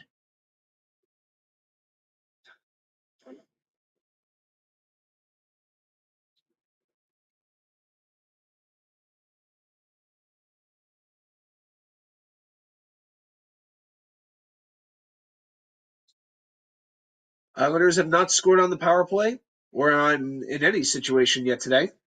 Devils dump the puck down the ice. 30 seconds already killed. Dobson skating his way down into the zone. Gives it up to Brock Nelson, who gives it back to Dobson, who is double teamed by two Devils defenders. Oof. Woof. Nelson has it behind the net, gives it out to Barzell, who is being pursued, and the puck gets knocked out of the zone. Islanders not really getting a chance to get set up here. And back in they come. Here's Horvat. Sends it across. Palmieri's shot, knocked away by Kokkonen. For Barzell. To Horvat. Turns around. Shot. Save. Oh, man. So close. It's Palmieri again in the corner. Gives it to Barzell. Sends it out in front to Nelson. Shot. Wide. You almost feel like the Islanders just need that one goal to break through, and then who knows what might happen. There's Horvat's shot. Wide. 23 seconds to go on the power play. Devils have it in the corner, and it will be clear. Palmieri with a good block on Nick DeSimone. All right, down to 10 seconds. Islanders may have time for one more rush here. Engvall basically sends it into the corner, and now he winds up with it behind the net.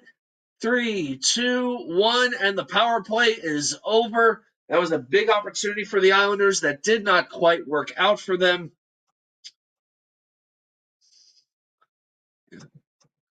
I realize I got to keep clicking on the screen here just to make sure that the overlay updates here. That's okay. All right, 4 minutes to go here in the second period. Islanders out shooting the Devils now, 23-21, but it's a 3-0 Devils advantage. Devils in control. It's Jack Hughes from Sorokin's left with a shot. Knocked away with the shoulder. Devils retain possession deep in the Islanders zone. Nemec sends it around the corner. Hughes takes away the pass, gives it up, shot wide. Pierre Engvall with a giveaway, cannot be doing that. And now Cizikas works the puck out of the zone, sends it down, and Nemec will get it in the corner and play it back.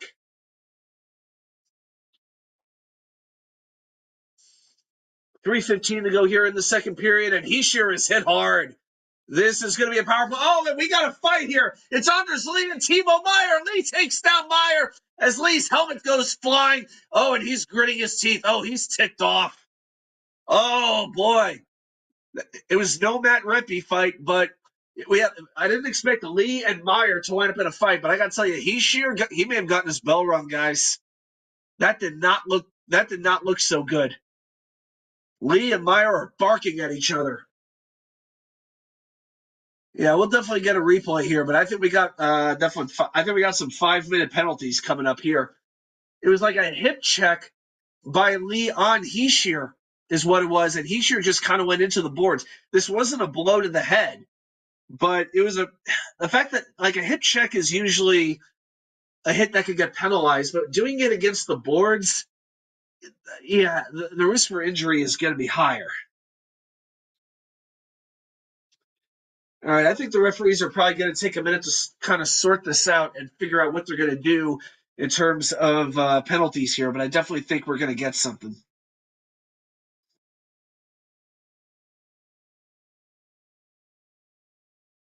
The officials today, if anybody actually cares, are Chris Rooney, Michael Markovich as referees. Linesmen are Matt McPherson and Tyson Baker. For all of you scoring at home.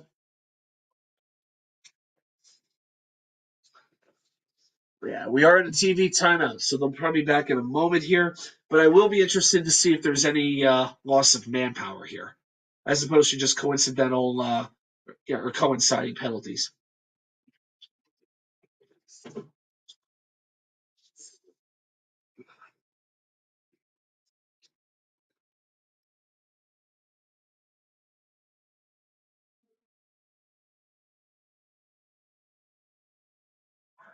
Okay, let's take another. Let's take another quick check. What's going on in the around the league? See if we have any updates here. Yeah, looks like we're still on commercial. Okay. It is still 1-0 Carolina. Looks like the Panthers have drawn first blood against the Flyers. So they take a 1-0 lead. And the goal was scored by who else? Sam Reinhart. Who else would do that? What is the over-under for Rempe giving dirty elbows to the Devils players? Oh, here we go.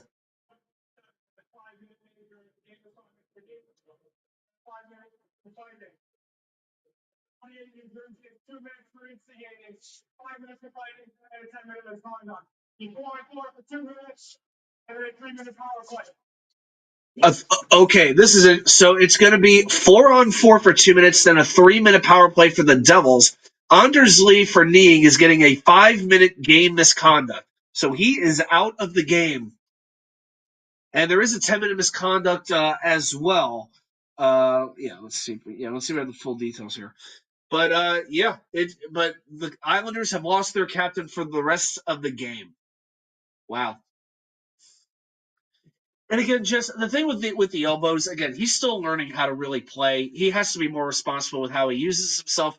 But the fact that he is as tall as he is, it's more prone, he's more prone that a typical elbow is going to hit somebody in the head. But he has to be more responsible. But the bottom line is Rempe can play hockey. There cannot be any denying that. But he has to learn how to play correctly, quickly, because he cannot be in a position to cost this team during the playoffs. Patrick Roy still with that tight-lipped look on his face. I mean, that is like the trademark. Yeah. Lee went right into Heischer, went knee on knee with him, and basically just took him out. Yeah, that is basically what happened.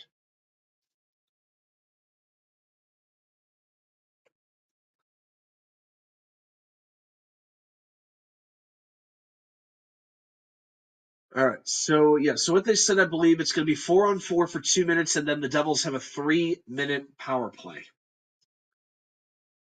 The referees are still working this out. It looks like with the goal judge to make sure, the scoreboard operator to make sure everything is as it should be here. Yeah, this could be an opportunity for the Devils to sort of put the dagger in this one.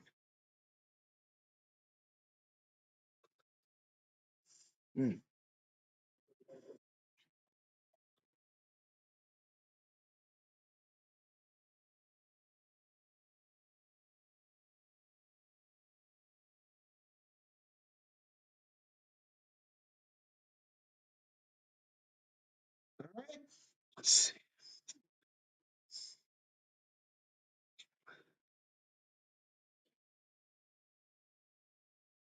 Looks like we're about ready to resume action here, guys. So the faceoff will be in the Devils zone. It's going to be Haula against Horvat. And the Islanders will control the faceoff. I believe that's Dobson working it. Yep, so it's a major penalty to Anders Lee for kneeing. 5-minute game misconduct, as we mentioned. Slap shot saved by Kokkonen. Horvat got all of that one, but Kokkonen was ready for it. Man, it's quite the game he's having. Yep, looked like it was Nelson. Sent the pass across for Horvat. Yeah, Horvat did shoot that basically right into his chest. He shot that right into the middle of the net. All right. All right, we got 2:55 to go here in the second period, and we've got a 4-on-4 play for another minute and 40 seconds. And Pulak not able to keep the puck in the zone. It works its way out, and the Islanders are going to shoot back in. Devils take over behind their own net. Yeah, so Timo Meier also with a 10-minute misconduct. All right, Jack Hughes trying to knock it in. He gets past two Islander defenders, sends it back out to Eric Haula, who's back by the blue line. Sends it back over, sends it into the middle, but Dobson in there to block the shot. Hughes tries to take it back over, but Pellick says, "Oh, no, you don't." Sends him right back down to the ice. And here comes Barzal streaking down the right wing boards, tries to get a shot off, but it just slides around the net. Dobson takes it over again. And he's going to have to retreat. He has to take it back towards center ice. All right, we got 40 more seconds of 3-on-3. 4-on-4, excuse me. Minute 45 to go here in the second. And, hit from behind on Nemec on one of the Islander players. I don't think there's going to be a call, though. Yeah, Islanders not doing a very good job of getting to the front of the net. They're able to skate around the perimeter, take shots from the point, but they're not getting the second and third chances. It's not working yet. Pellick tries to take it in, but he turns the puck over to Dawson Mercer, who gives it over to Jesper Bratt, who works his way into the Islander part of the ice. Gives it to Jack Hughes. Shot! Oh, deflected, and it almost went in. Devils are now on the power play for the next 3 minutes. Puck sent behind the Islander net. Pulak with it there. Bratt pursues him. Pulak able to get it to Pajot. Pajot takes it down into Devils territory, gives it up to Clutterbuck. Clutterbuck with a shot wide, and it's knocked up into the netting. And we're going to have a stop with 47.6 seconds to go in the second period.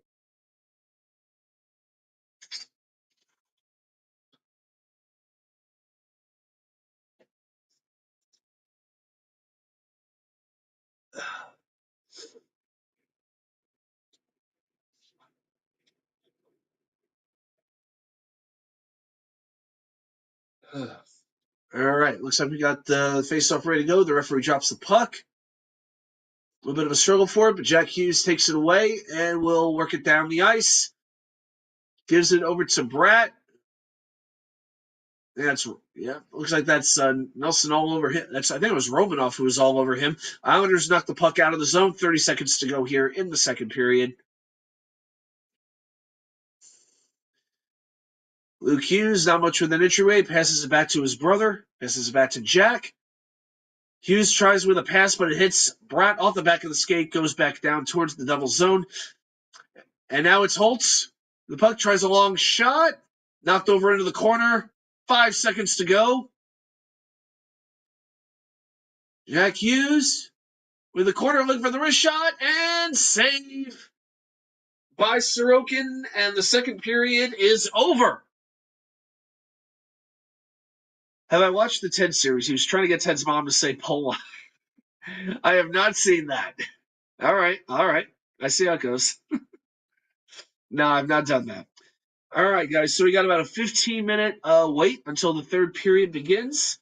So let's see. Let's pull up a few few statistics here. Let's see what's going on up to this point. All right, so with the team stats, Devils out shooting the Islanders 23-22. Islanders with 16 hits to the Devils 10. Very close in the faceoff percentage. Devils with a slight edge. And yeah, block shots. Islanders they blocked 16 shots, but I think 12 of them were in the first period. And look at the giveaways. That's a big one. Islanders with 11 giveaways, the Devils with only 1. Yeah, Devils being a little bit more responsible with the puck, I would say. All right. All right, let's pull that back up. Okay.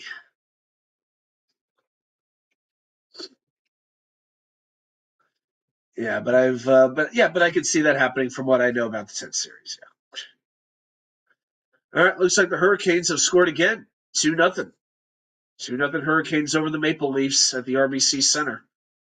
Sebastian Aho, his 31st goal of the year. Yeah. And it looks like we're at the end of the first period in Philadelphia. 1-0 Panthers. Sam Reinhart, 49 goals this year. 49 goals. So I think he has 49, and Panarin, I think Panarin's not that far off, if I remember correctly. Let me see. All right, so with goals in the NHL, Austin Matthews leads the league with 58, Zach Hyman with 49, Sam Reinhart with 49.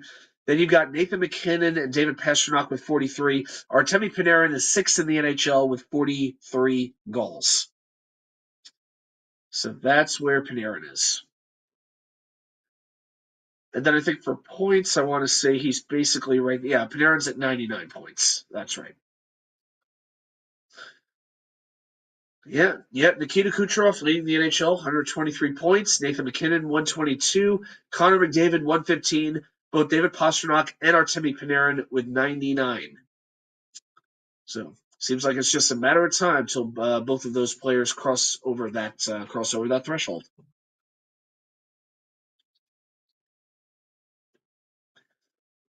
How's college basketball doing? We got any updates on that? Duke doing it? Duke's still beating the crap out of James Madison. Man. All right.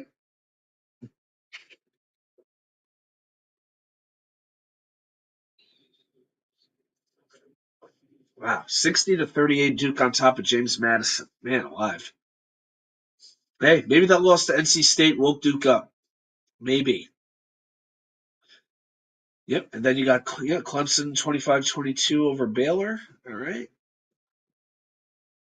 All right. That's what's up. Yep. 1-0 Panthers. Yeah, I saw Reinhardt scored again, huh? Man, he's good. And he's a free agent after this season. It's going to be very interesting to see who goes after him, like where he winds up signing if he stays in Florida, because Florida's got a lot of free agents this season. Keep that in mind. But it'll be fascinating to see where Reinhardt winds up going. And if he can repeat this again. I mean, he's a good player, but he has never done anything like this before. Hey, C. Lee. Yep, I remember seeing you a little bit earlier today during the college basketball live stream. Yeah, definitely appreciate you stopping by. Yeah, please, thumbs up and a subscriber are always very much appreciated. So I definitely appreciate it. Man, you guys just coming in right now, hot and heavy. The great Thomas Fitzpatrick, another one of the best live streamers out there. Dwayne Kotz, Dwayne, welcome to New York Sports WickerMedia. I'm glad you're here, man. All right. Yeah, but watching this game so far, it was nothing after the first period, and the Devils just blitzkrieg the Islanders, just one right after another, and just like that, it's 3-0. Devils have been very tight on defense. The Islanders, not so much, And when the Devils have had those opportunities, those odd man rushes, they've been taking advantage of them. But Kaapo Kakkonen, he's done a good job in goal for New Jersey today. He has not had a good season at all, but no goals allowed through 40 minutes. So, and both teams need this game. Both teams, like we talked about this. The Islanders 4 points out of a playoff spot. Devils 7 points out of a playoff spot. So there's no room for a loss going forward at this point for these teams if they want to, if they want to make it. They still got to pass Detroit too. So they got a lot of work to do. And also, Anders Lee, Islanders captain, is out for the game, had a knee penalty, and got a game misconduct. That's a tough blow for the blue and orange. Yeah, it looks like they're showing the replay. Yeah, it looks like they're showing the replay right now on the MSG Network broadcast. And I'm not sure exactly what Lee could have done differently. I mean, he sure was against the boards, but I mean, the puck was already kind of being knocked away. That's why I think he got the misconduct. It's hard to say Cots. That seems like a pretty easy name, but what do they say? Cuts? Coats? No. Looked like Cots to me. That's what I went with. I don't know. Yeah. Yeah, my last name, I got like an Italian last name, but where I live, we don't exactly have a whole lot of Italians out here. Yeah, my name gets butchered often. Usually I'll say something like, close enough. Yeah. I don't want to make him feel too bad, but at the other hand, it's like, no, don't say it again like that. Yeah, I mean, your name's like Joe Smith or something like that. It must be nice knowing your name never gets mispronounced. You know what I'm talking about?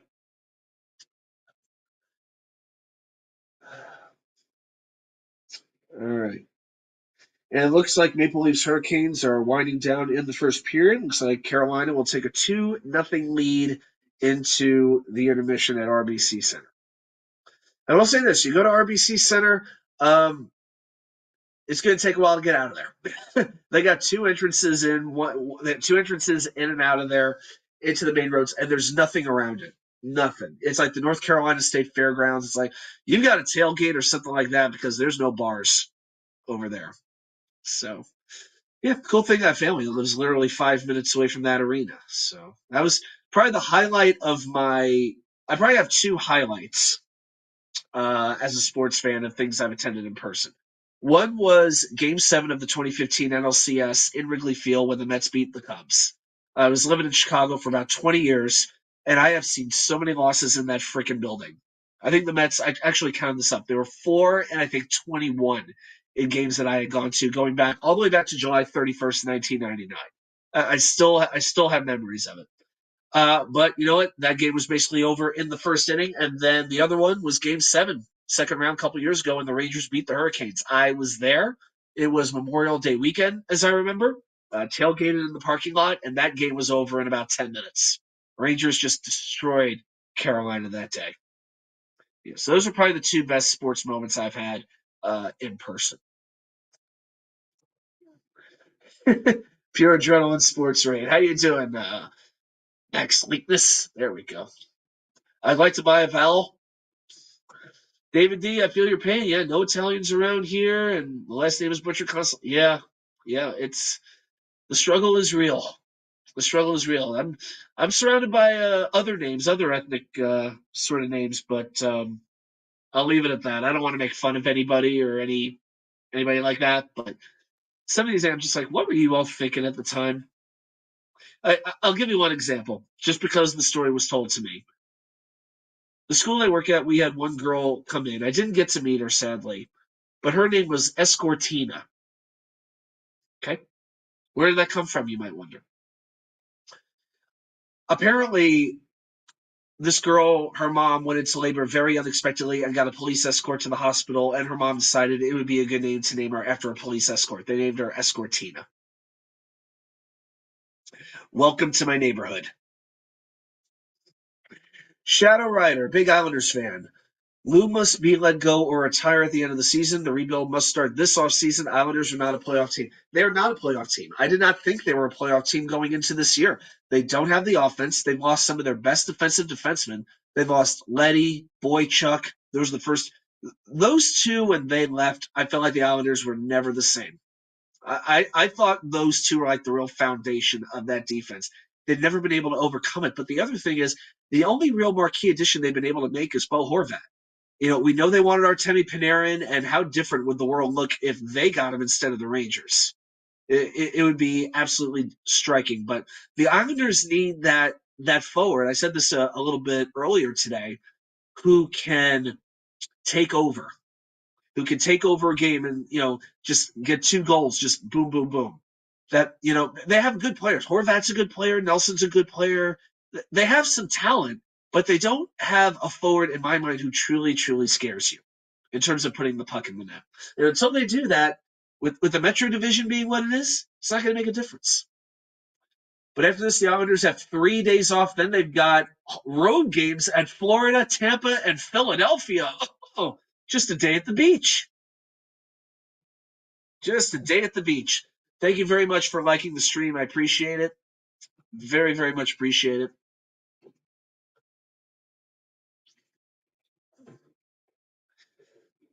All right. And let's do a quick check on here. Let's see. When are we resuming action here? About 5, 6 minutes, maybe?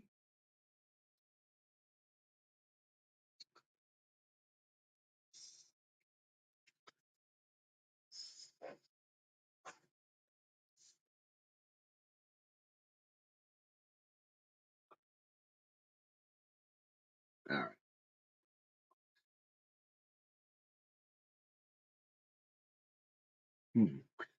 Just a quick reminder on the scoring summary. The first goal, 38 seconds into the first period, it was Meyer from Hughes and Hughes, the law firm. Second goal at 2:57 in the second period was Jack Hughes from Meyer and Bratt. Third goal at 6:12 in the second period was Holtz from Nemec. And we have a 3-0 New Jersey lead. Yeah, usually the NHL website gives you an idea of how long it is until the intermission's over, but we don't have that just yet, so should be pretty soon.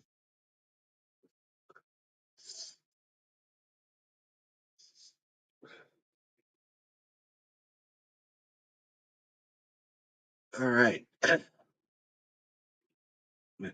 The other time I tried to do a live stream was Rangers Islanders, and I'm just like, I cannot do that again. I can't do. I don't know if I could do a live stream with one of my teams that's playing. I just get too crazy. I admit it. I just get nuts. Like, yeah, I gotta have. Yeah, I gotta have the volume on when my teams are playing. It just doesn't. Yeah, it's not the same. All right, looks like Duke is up 25 on James Madison with 10:30 to go. And Clemson up 7 on Baylor. Man, I got to give Clemson credit. A lot of people really thought Clemson would not do well in this tournament. I didn't think they were going to be all that great, but they've done quite a job so far. They're playing very, very well. You know, Big East getting be like, where are all the Big East teams? They should all be in. Well, the ACC, they've been proving they've deserved their teams. That conference is doing very well.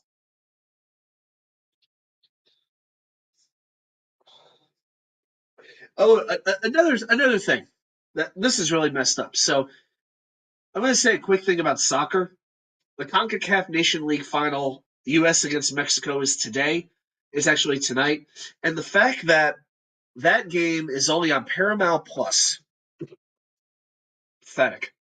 They couldn't even put it on like CBS Sports Network or something like that. They had to put it on streaming only. No excuse for that at all. This isn't a preliminary game. This is a final. Not that I was too enthralled about watching it, but I'd at least check it out. USA. I'm not the biggest soccer fan, but I get into it when nations are involved. I will not be live streaming a soccer game anytime soon. I can tell you that. But the fact that that game is only on streaming, or if you want to watch it on Spanish TV and get those guys, I mean that's great. But if you want to watch English commentary, you need a streaming subscription. I think that's a joke. So that's just my little soapbox. I had to let that out.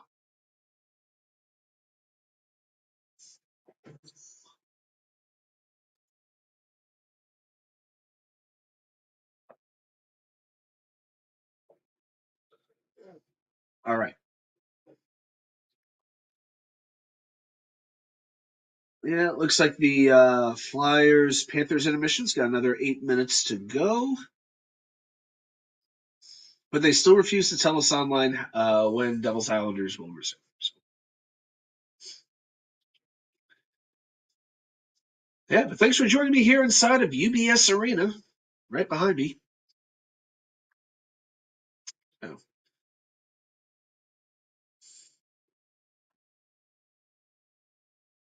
Oh, yeah, but this is a great time to be a sports fan. March is always one of the best sports months of the year.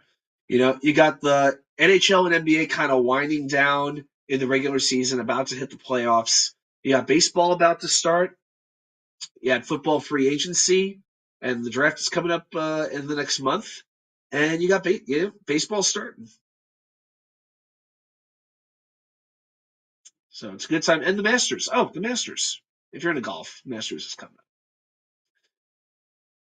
Okay, more ads about watch parties, guys. Can we please resume already here? Yeah, Rangers Flyers is going to be a good one. Tuesday night, that's going to be a fun game. And Post, if you're still here, yes, I will definitely make it a point to stop in for a little bit.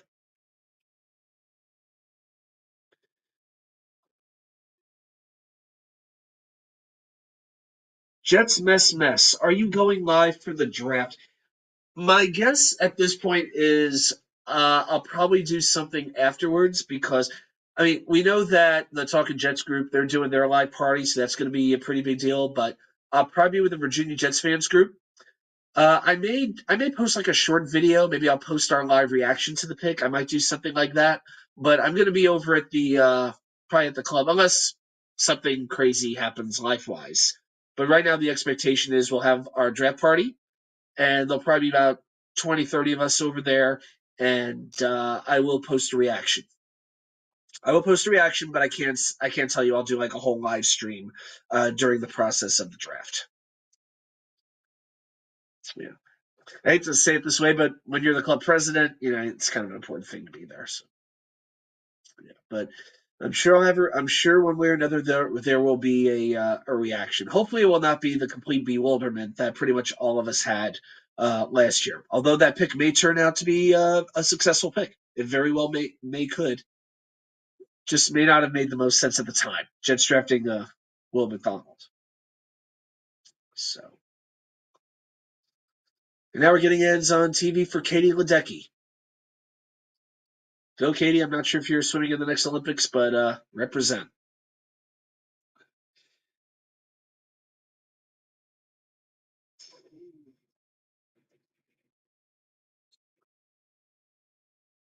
Okay. Yeah, I would expect a lot of people already going live for the draft. Yeah, that's one of the reasons why some people ask, how can we do the show at 10 o'clock? It's because I didn't want to conflict with other shows. So that was kind of the whole deal. Let's get an ad for Progressive.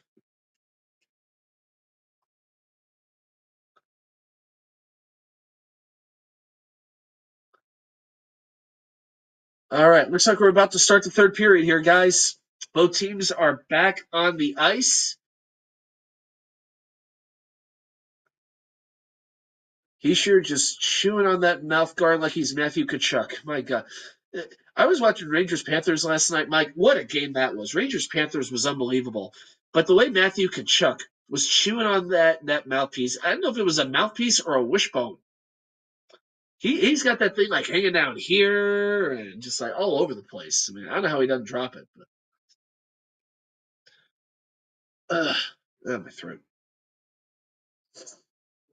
Okay, and we are about to resume. Okay, so let's pull the display back up. There we go. And I'll get the GameCast on.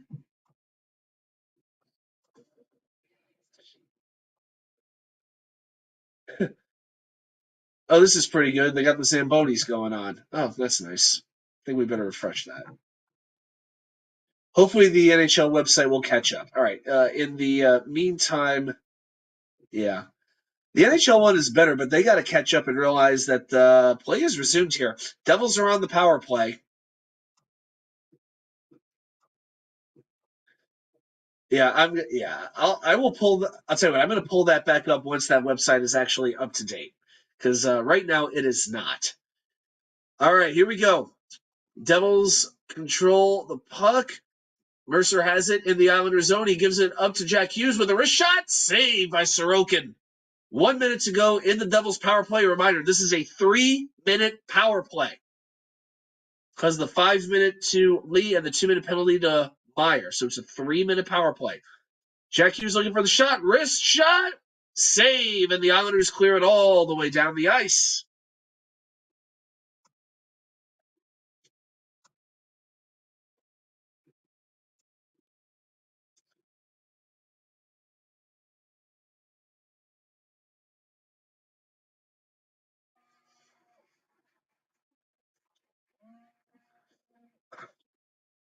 Okay, I think we're good to go here. All right, I'll go ahead and pull up the board. There we go.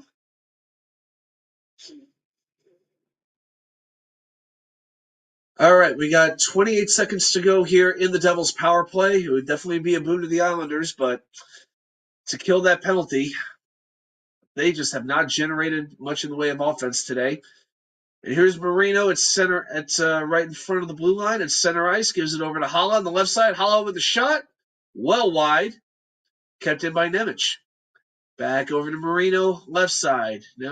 Back up to Nemec. Over to Jack Hughes against the right boards. Actually, pardon me. No, that wasn't Hughes.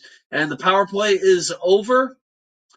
And McLean rejoins his teammates. We have 5-on-5. Shot from the point goes wide. Devils do retain possession. Islanders can't get the puck out. And now the puck's sent around into the corner. And now it's sent down, and the Islanders will change all 5. A much-needed change for them. And now Marino for the Devils has it in his own zone. Looks down ice. And they will dump it in, and it looks like we have a stop here. This may be an icing. They're saying offside, actually. Okay.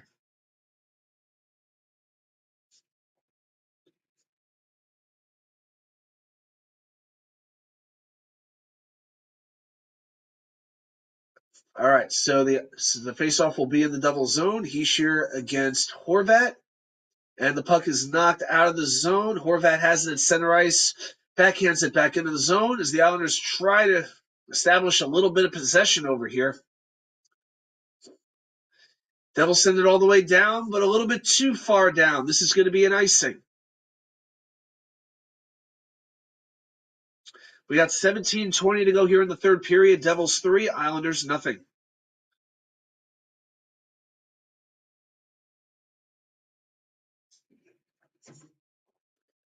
As Islanders coach Patrick Waugh paces behind the bench.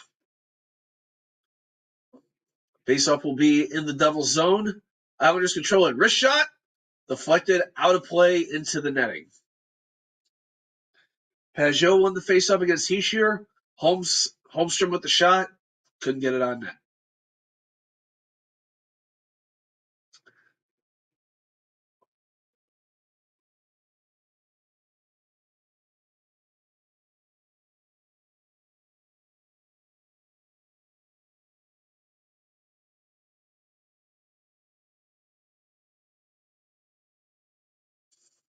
And we are back underway. Brendan Smith with the puck tries to knock it up the boards, but the Islanders say no. They keep it in.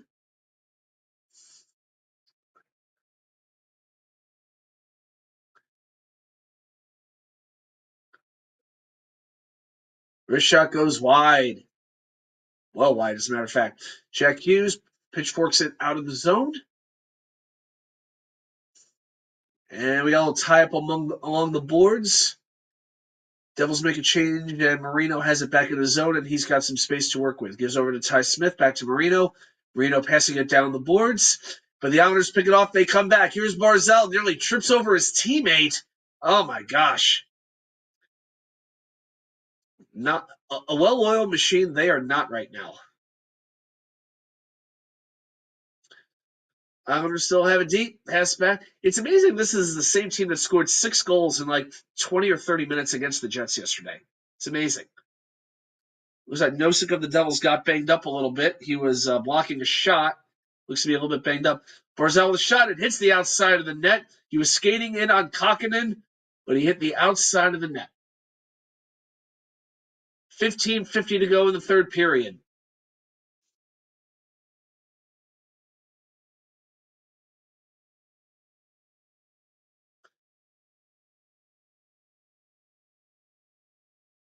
Isles try a long pass, but it looks a little bit too far. But a good effort by Cizikas to negate the icing call.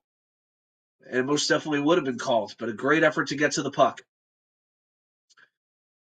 Bullock trying to keep it in. Shot from the point. Glove by Kakkonen. The rebound. Another save by Kakkonen. Oh, my goodness. How did he stop that one? He stoned Cizikas stone cold.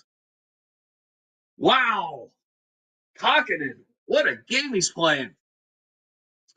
Clutterbuck with a slap shot from the point. It comes loose.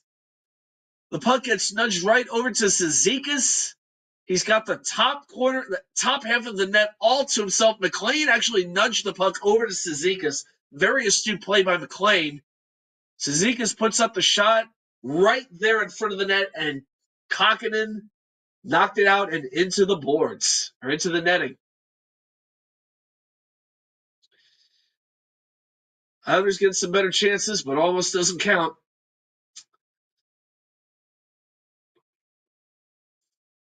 And the Islanders with a long pass to get it back into play, but this is going to be an icing on them as Nick DeSimone touches up. 15:04 to go in the third period. Johnny, are you doing an opening day Mets live stream? Hey, if work can let me out. Maybe a short video or maybe a recap of opening day. I could probably do that. I could probably do that. Thursdays. I work 11 to 8. Thursday's a tough one. But I am arranging my break accordingly. To where I blocked off appointments, but at the school I work at, we've got orientation. We got a new start on Monday, so there's certain things I do have to do. But I should be able to at least listen to the game on the radio. It's just, you got to take care of what pays the bills, right? But yeah, these afternoon games, and the worst part is now I'm in an office with like 6, 7 people in it. It used to be me and one other girl. Now it's 6 or 7 of us, and believe me, the space I have cut way, way down. I had an L-shaped desk, and now I've got a desk where if I stretch my arms out, I'm reaching into the next person's desk. So that's pretty much. It's not exactly a great recording environment. I think what I have to do is find an empty classroom and record like a 60-second short.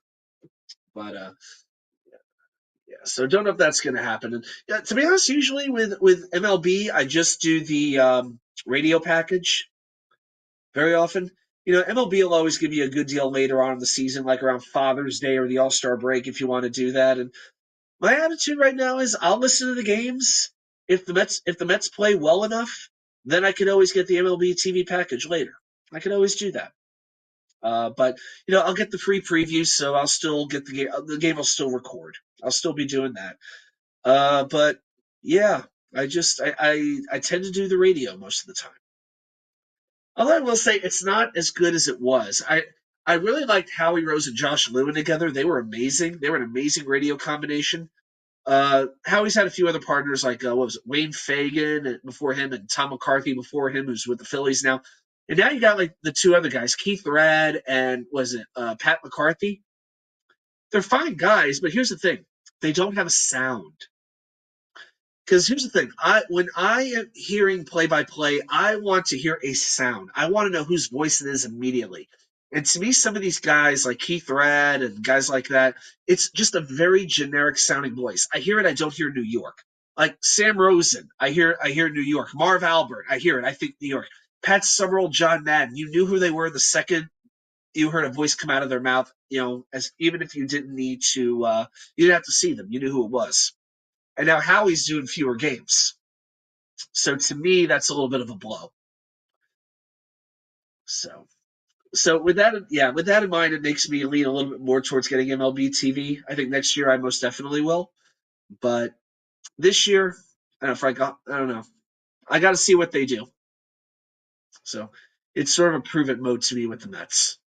I think it could be an exciting season, but it could be a very frustrating season as well. We'll see what happens. All right, 13:20 to go in the third period. Still a 3-0 score. Pulock with the puck at the point, sends it in front, knocked away by the Devils defense. Shots 27 for New Jersey, 27 for the Islanders.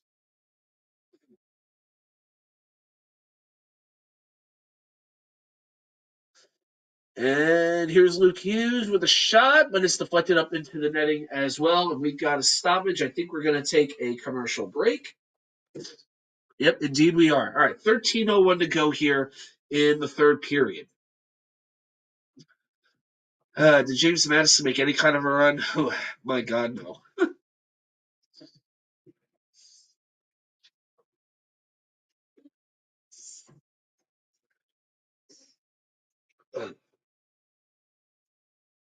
I will say the one thing I may have to do in the live stream, I'm gonna have to figure out, like, if the Rangers are when the Rangers make the playoffs, if they're playing on a Wednesday night, I don't know. I may have to. You might have to forgive me if I'm not doing a whole lot of football that night. It may just be a lot of hockey. I may have to make some exceptions around the playoffs. For the live show, I try to make it football focused, Jets focused, but in that moment, I can't make any guarantees.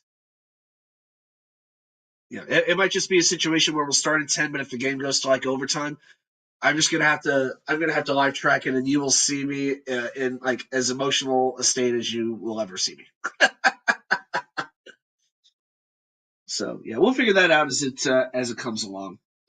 Looks like West Virginia is hiring the Drake men's coach.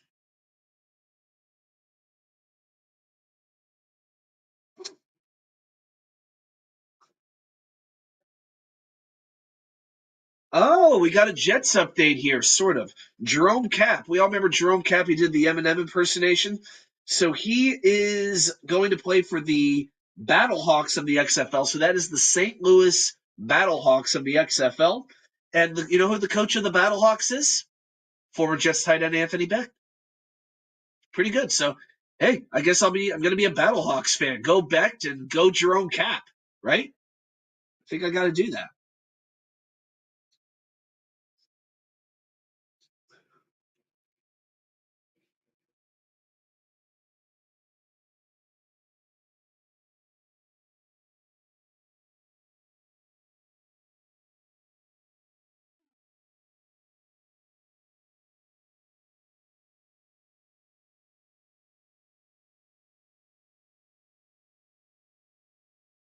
Okay, we are back underway. 12:50 to go here in the third period.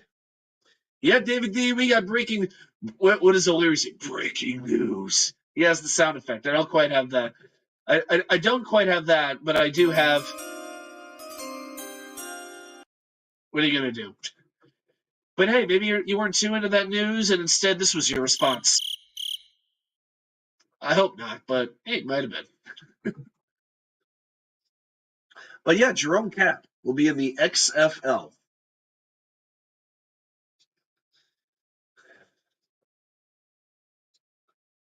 My friend Joe, one of my best friends, my friend Joe and I, he lives in Connecticut. We root for all the same teams except hockey. He's Isles, I'm Rangers. And David D trying to get me copyrighted. Play some dramatic music. I can't do it anymore. I thought I did it legally, but they don't seem to think so. But he's just like, good Christ, the Isles are bad. And I'm like, dude, how did you score 6 yesterday against Winnipeg?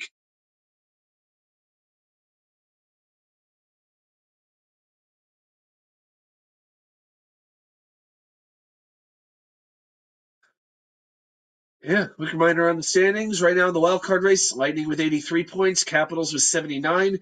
And then out of the race, you've got Red Wings with 78, Isles with 75, Devils with 72, and the Sabres at 71. They're just 1 point behind. If you really want to go there, the Penguins have 70 points, but not going to happen.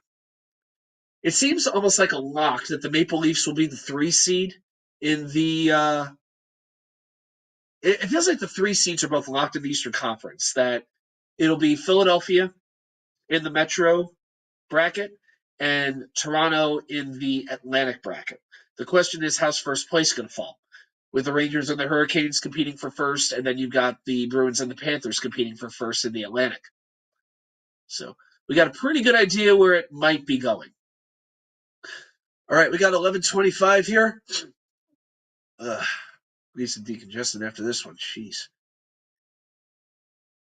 And Kevin Ball hit from behind by Clutterbuck.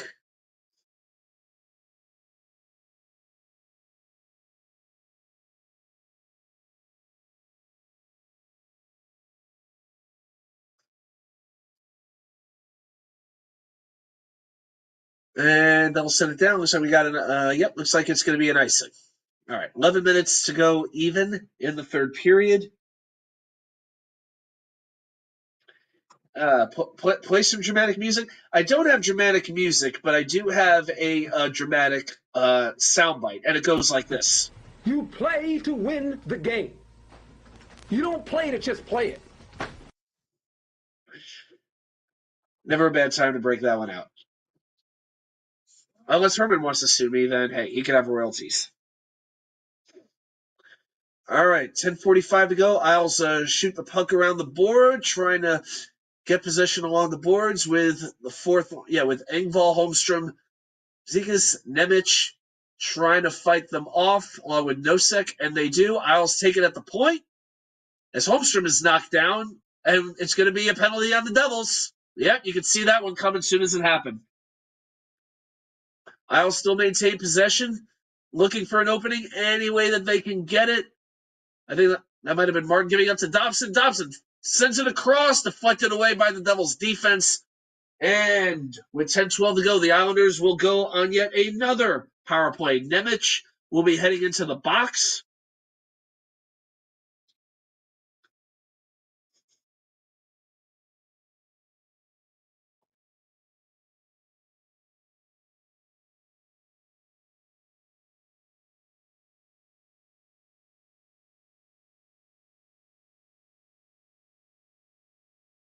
Isles so far 0 for 3 on the power play tonight. Nice sunset out there. Looks pretty good out there. All right, 10-12 to go here in the third period. Devils control the faceoff. Ty Smith takes it. Oh, that was Brendan Smith. Excuse me. When I say Ty Smith, Brendan Smith. Brendan Smith takes it all the way down. Isles with 6 shots on their 3 power plays, which have not been successful. The Devils did score 1 goal on the power play. Marino trying to knock down the. That almost worked. All right, Dobson with the puck now at the point. Gives it over, but Barzal can handle it. Sit out in front, and they couldn't get the shot off. Oh my gosh. Good opportunity for the Islanders, but Palmieri just basically whiffed on it. I mean, he was trying to shoot a wrist shot into the top of the net. It was like a curling broom. And here's a slap shot. Score! Was it touched with a high stick? Nope. The referees are waving it off immediately. Yeah, I had a feeling when that happened. I'm like, wait a second. I think that was touched high. It looks like it was hit with his hand. Yeah, it looks like it was hit with the hand. When that happened, I'm like, wait a minute. So they're saying Palmieri hit it on purpose with his hand. All right, so Nelson hit. Palmieri knocks it up into the air, and he basically punches at the puck. He knew immediately. Yeah, Dobson with the shot. Palmieri with the deflection goes up in the air, and Palmieri basically does this.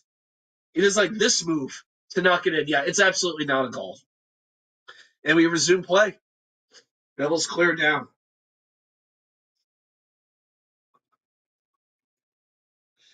Zach Hyman has just scored his 50th goal of the season for the Edmonton Oilers. Wow. 40 seconds to go on the power play.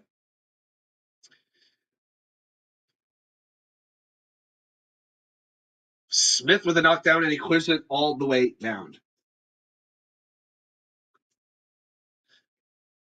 8:35 left to go. Oh, I got to refresh this thing.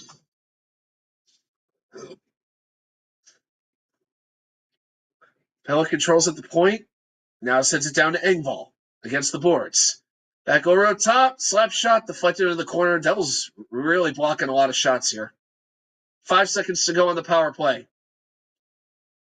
Pellick to Engvall. Pellick back at the blue line. Wrist shot in front. Knocked aside. And the power play is over. Islanders 0 for 5 tonight. Was 0 for 4? 0 for 4. Engvall with a backhand save by Kokkonen. Another shot. Wide. Engvall tries to play it off Kokkonen's backside, but it goes all the way down. Kokkonen it looked like they had the puck behind the goal line, and they tried to knock it off Kokkonen's backside and knock it into the net, but instead the puck went all the way down the ice. Devils try with the backhand. Nope, that didn't work. And the Islanders have it behind their own net. 7:25 to go here in the third period. Guys, I appreciate you hanging out with me for sure, by the way. This is pretty cool. Just wish my voice was feeling better. But Okay, now Luke Hughes controls behind his own net. Gives it over to Marino, who is being pursued by Cizikas and Clutterbuck. Clutterbuck with it. Out to Holmstrom. Wrist shot. Save. The rebound hops over Cizikas' stick, and the Devils will clear down. Islanders take it back in the neutral zone.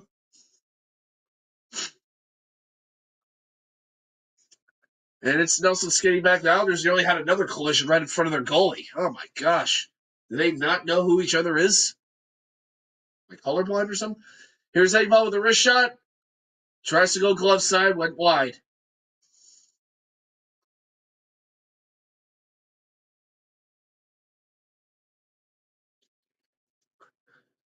Puck knocked out. Devils pretty content to play defense at this point. And Nelson tried to pass was made to Nelson, but he was already in the zone. That's going to be an offside.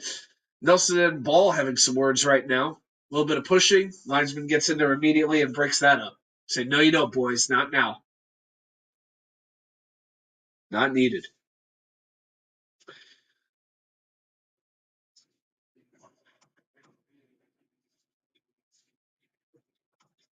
Wild Wave says they both suck. Depends on the day, but you got these are definitely, I would say the Devils, definitely an underachieving team, but you still see the moments of that they showed you last year when they had a really good season. The Islanders, they've just been what they've been all year. Got a really good goaltender, but not a very good defense. Not enough firepower to keep up with the best teams in the Eastern Conference. And the fact that they've lost so many games in overtime in the shootout. Something's not right there. When you keep blowing third period leads all season long, at this point, it's your identity. This is what's going to define their season. I mean, think about it. The Islanders are 4 points out of the playoff spot, and they've lost, I think, 14 games in a shootout or overtime, I think.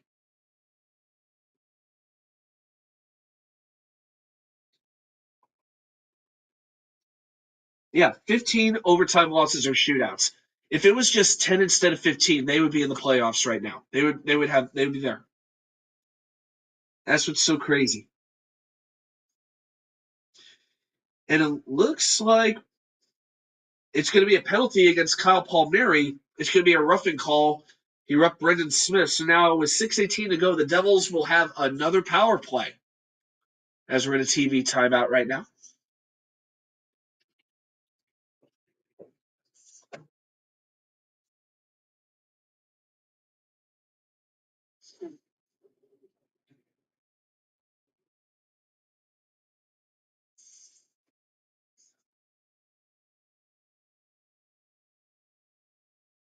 Yep, there's the call for the offside.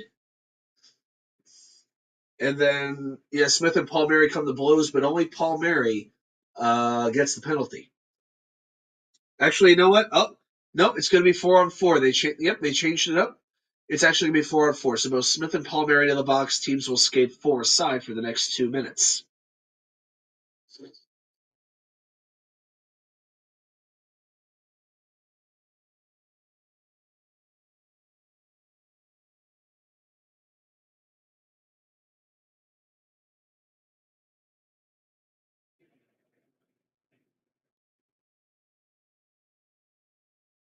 The Sloman Shield.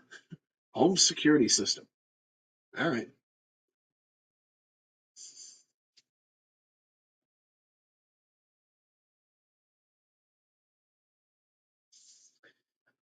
Okay, and we're ready to resume. Here's the faceoff. Bo Horvat controls it, sends it back over to Dobson.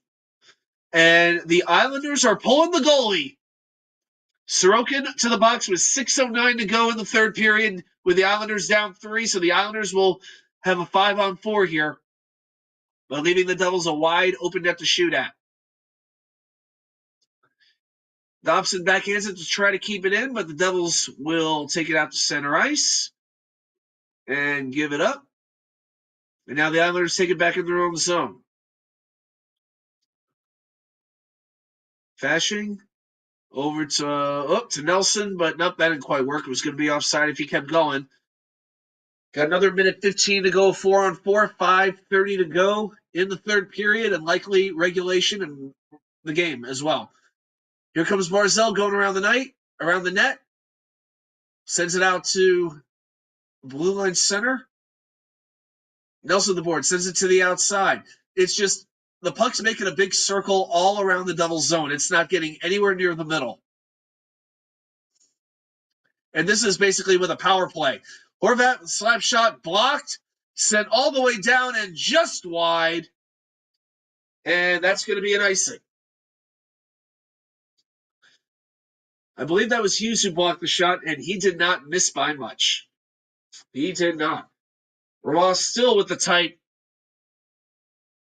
I don't think his face has moved for the entire game. It's just the entire game. All right, 5 minutes even to go here in the game. Islanders net still empty. 3-0 New Jersey. It's a 4-on-4 with 43 seconds to go. In the 4-on-4 play, Devils will send it down, and Pelech is there to stop it, and now the Islanders start back. 4 Devils back. Pass sent across, goes all the way to the boards. Islanders control it, though. And it's Pulak. Wrist shot. Gloved aside by Kokkonen. Islanders keep the puck, though. A ball at the boards. Sends it across. One-time shot. Saved by Kokkonen. He holds on to it. He stopped Pulak cold. Islanders just have to be so frustrated. You scored 6 goals against Connor Hellebuck, one of the three, in my mind, 3 best goalies in the world in the National Hockey League. And now you face Kaapo Kokkonen, who came into this game with a 6-22 record, not counting overtime, and you can't beat him once. Amazing. Makes no sense. And it looks like we're going to have one more TV timeout. Yep, all right.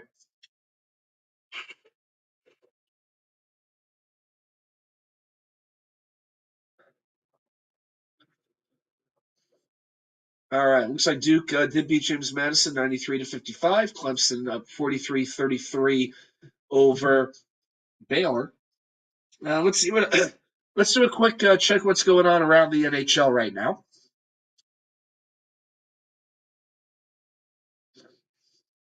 All right, so we've got the Oilers up 3-2 on the Senators in Ottawa.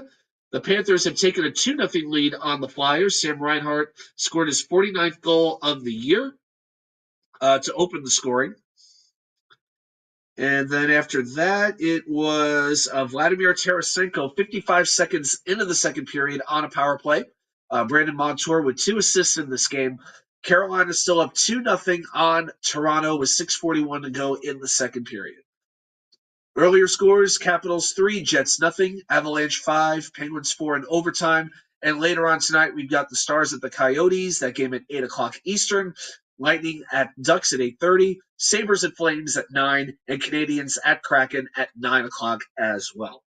That is what's going on around the NHL. And tomorrow night, just a couple Western Conference games, Golden Knights and Blues, that game on NHL Network, and then you got the Kings at the Canucks. Kings and Canucks might not be a bad game. May not be bad.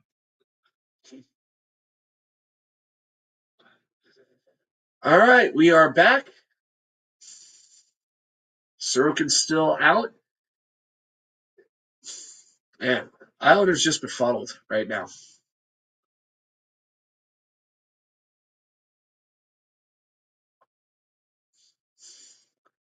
Yeah, Sorokin talking with his one of the Islanders talking with Sorokin, and Sorokin is just like doing all the listening, none of the talking. All right, 4:28 to go here. Another few seconds of 4-on-4. Islanders, of course, have the extra skater because they pulled Sorokin. Puck knocked into the corner to Kokkonen's left. As it expires, net is empty. And down comes Tierney, streaking down the left wing boards, and he scores. And it's 4-0. Chris Tierney with his 3rd goal of the season. I'll give everybody a moment at home so you can Wikipedia whoever he is. I don't mean that in a bad way. But yep, Chris Tierney, unassisted. Eric Holla won the faceoff against Bo Horvat. 19 seconds later, puck is knocked out.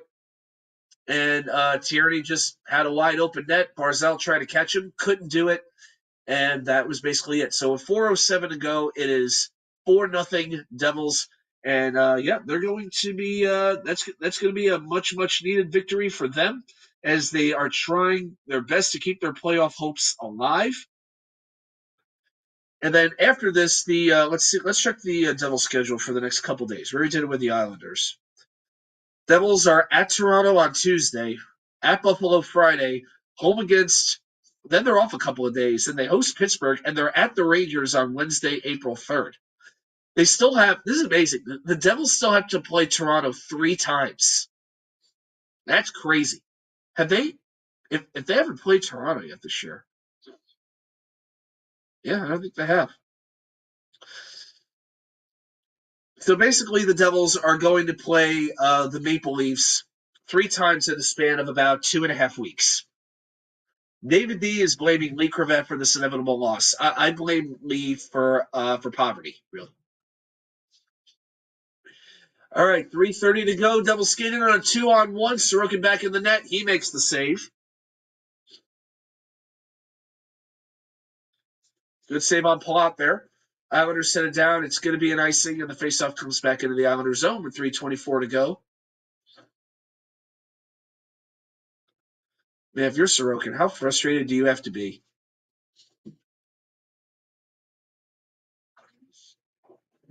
This just in. Patrick Waugh still looking like this.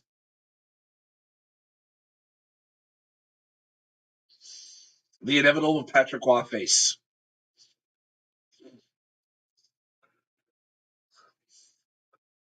All right, 3:15 to go.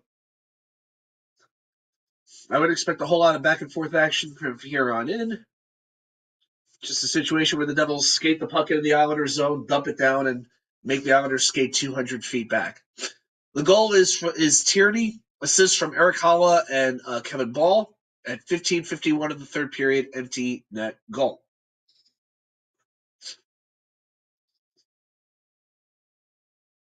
And now there's a battle along the boards. The Kokkinen's left in the corner. Devils come away with it and sort of flip it down very, very high. Pulak takes it back in his own zone, starts to work his way back. And now it's Pajot who gives it up to Holmstrom, who's getting pressured immediately by Jack Hughes. Islanders still retain, though. Most of this is being played in the neutral zone at this point. Hey, Vervain, good to see you, man. Yeah, you don't have an easy schedule. I mean, how in the world do you still have 3 games left against Toronto? I don't know. I will say this, losing Dougie Hamilton, it looks like that was a little bit too much to overcome. And the goaltending, I know, didn't help. And, of course, you lost your centers for a period of time, but, yeah, it should have been a little – they absolutely should have been better than what they displayed. But, again, you lose to Ottawa yesterday 5-2 after winning 2 games against pretty good teams. And that loss to Ottawa just doesn't make sense. Yeah, so you're right. With the inconsistency, I would agree. 1:35 to go. Islanders with possession. Quick shot. Save. Barzal had it sort of the back of the slot. But Kokkonen, that glove has been on point all game long, guys. Islanders with 35 shots. Devils with 30.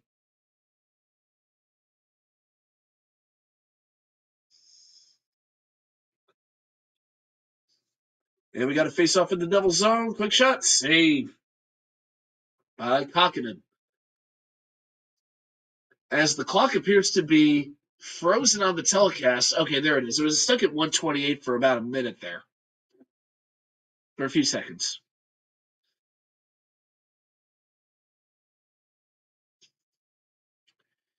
And the Islanders take it back in their own zone.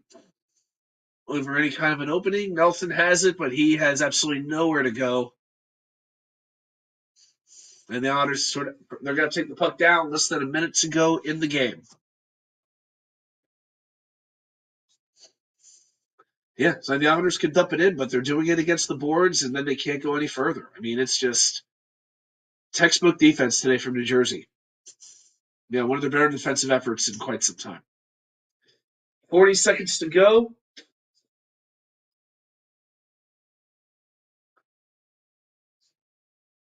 Puck glides very slowly over to Kakinen. Give it over to his defenseman. Sends it around. Pulock stops it. Sends it over. Puck now against the board. Passes deflected. Out of play into the netting with 17.3 seconds to go. And now Cizikas and Ball having a few words too. Cizikas just looks like he wants to get the hell out of here. He is ready to go.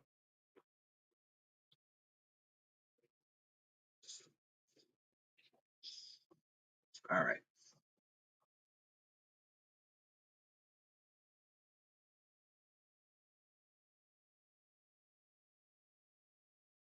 Oh, and Alabama Grand Canyon started. Alabama up 13-9. I might watch that.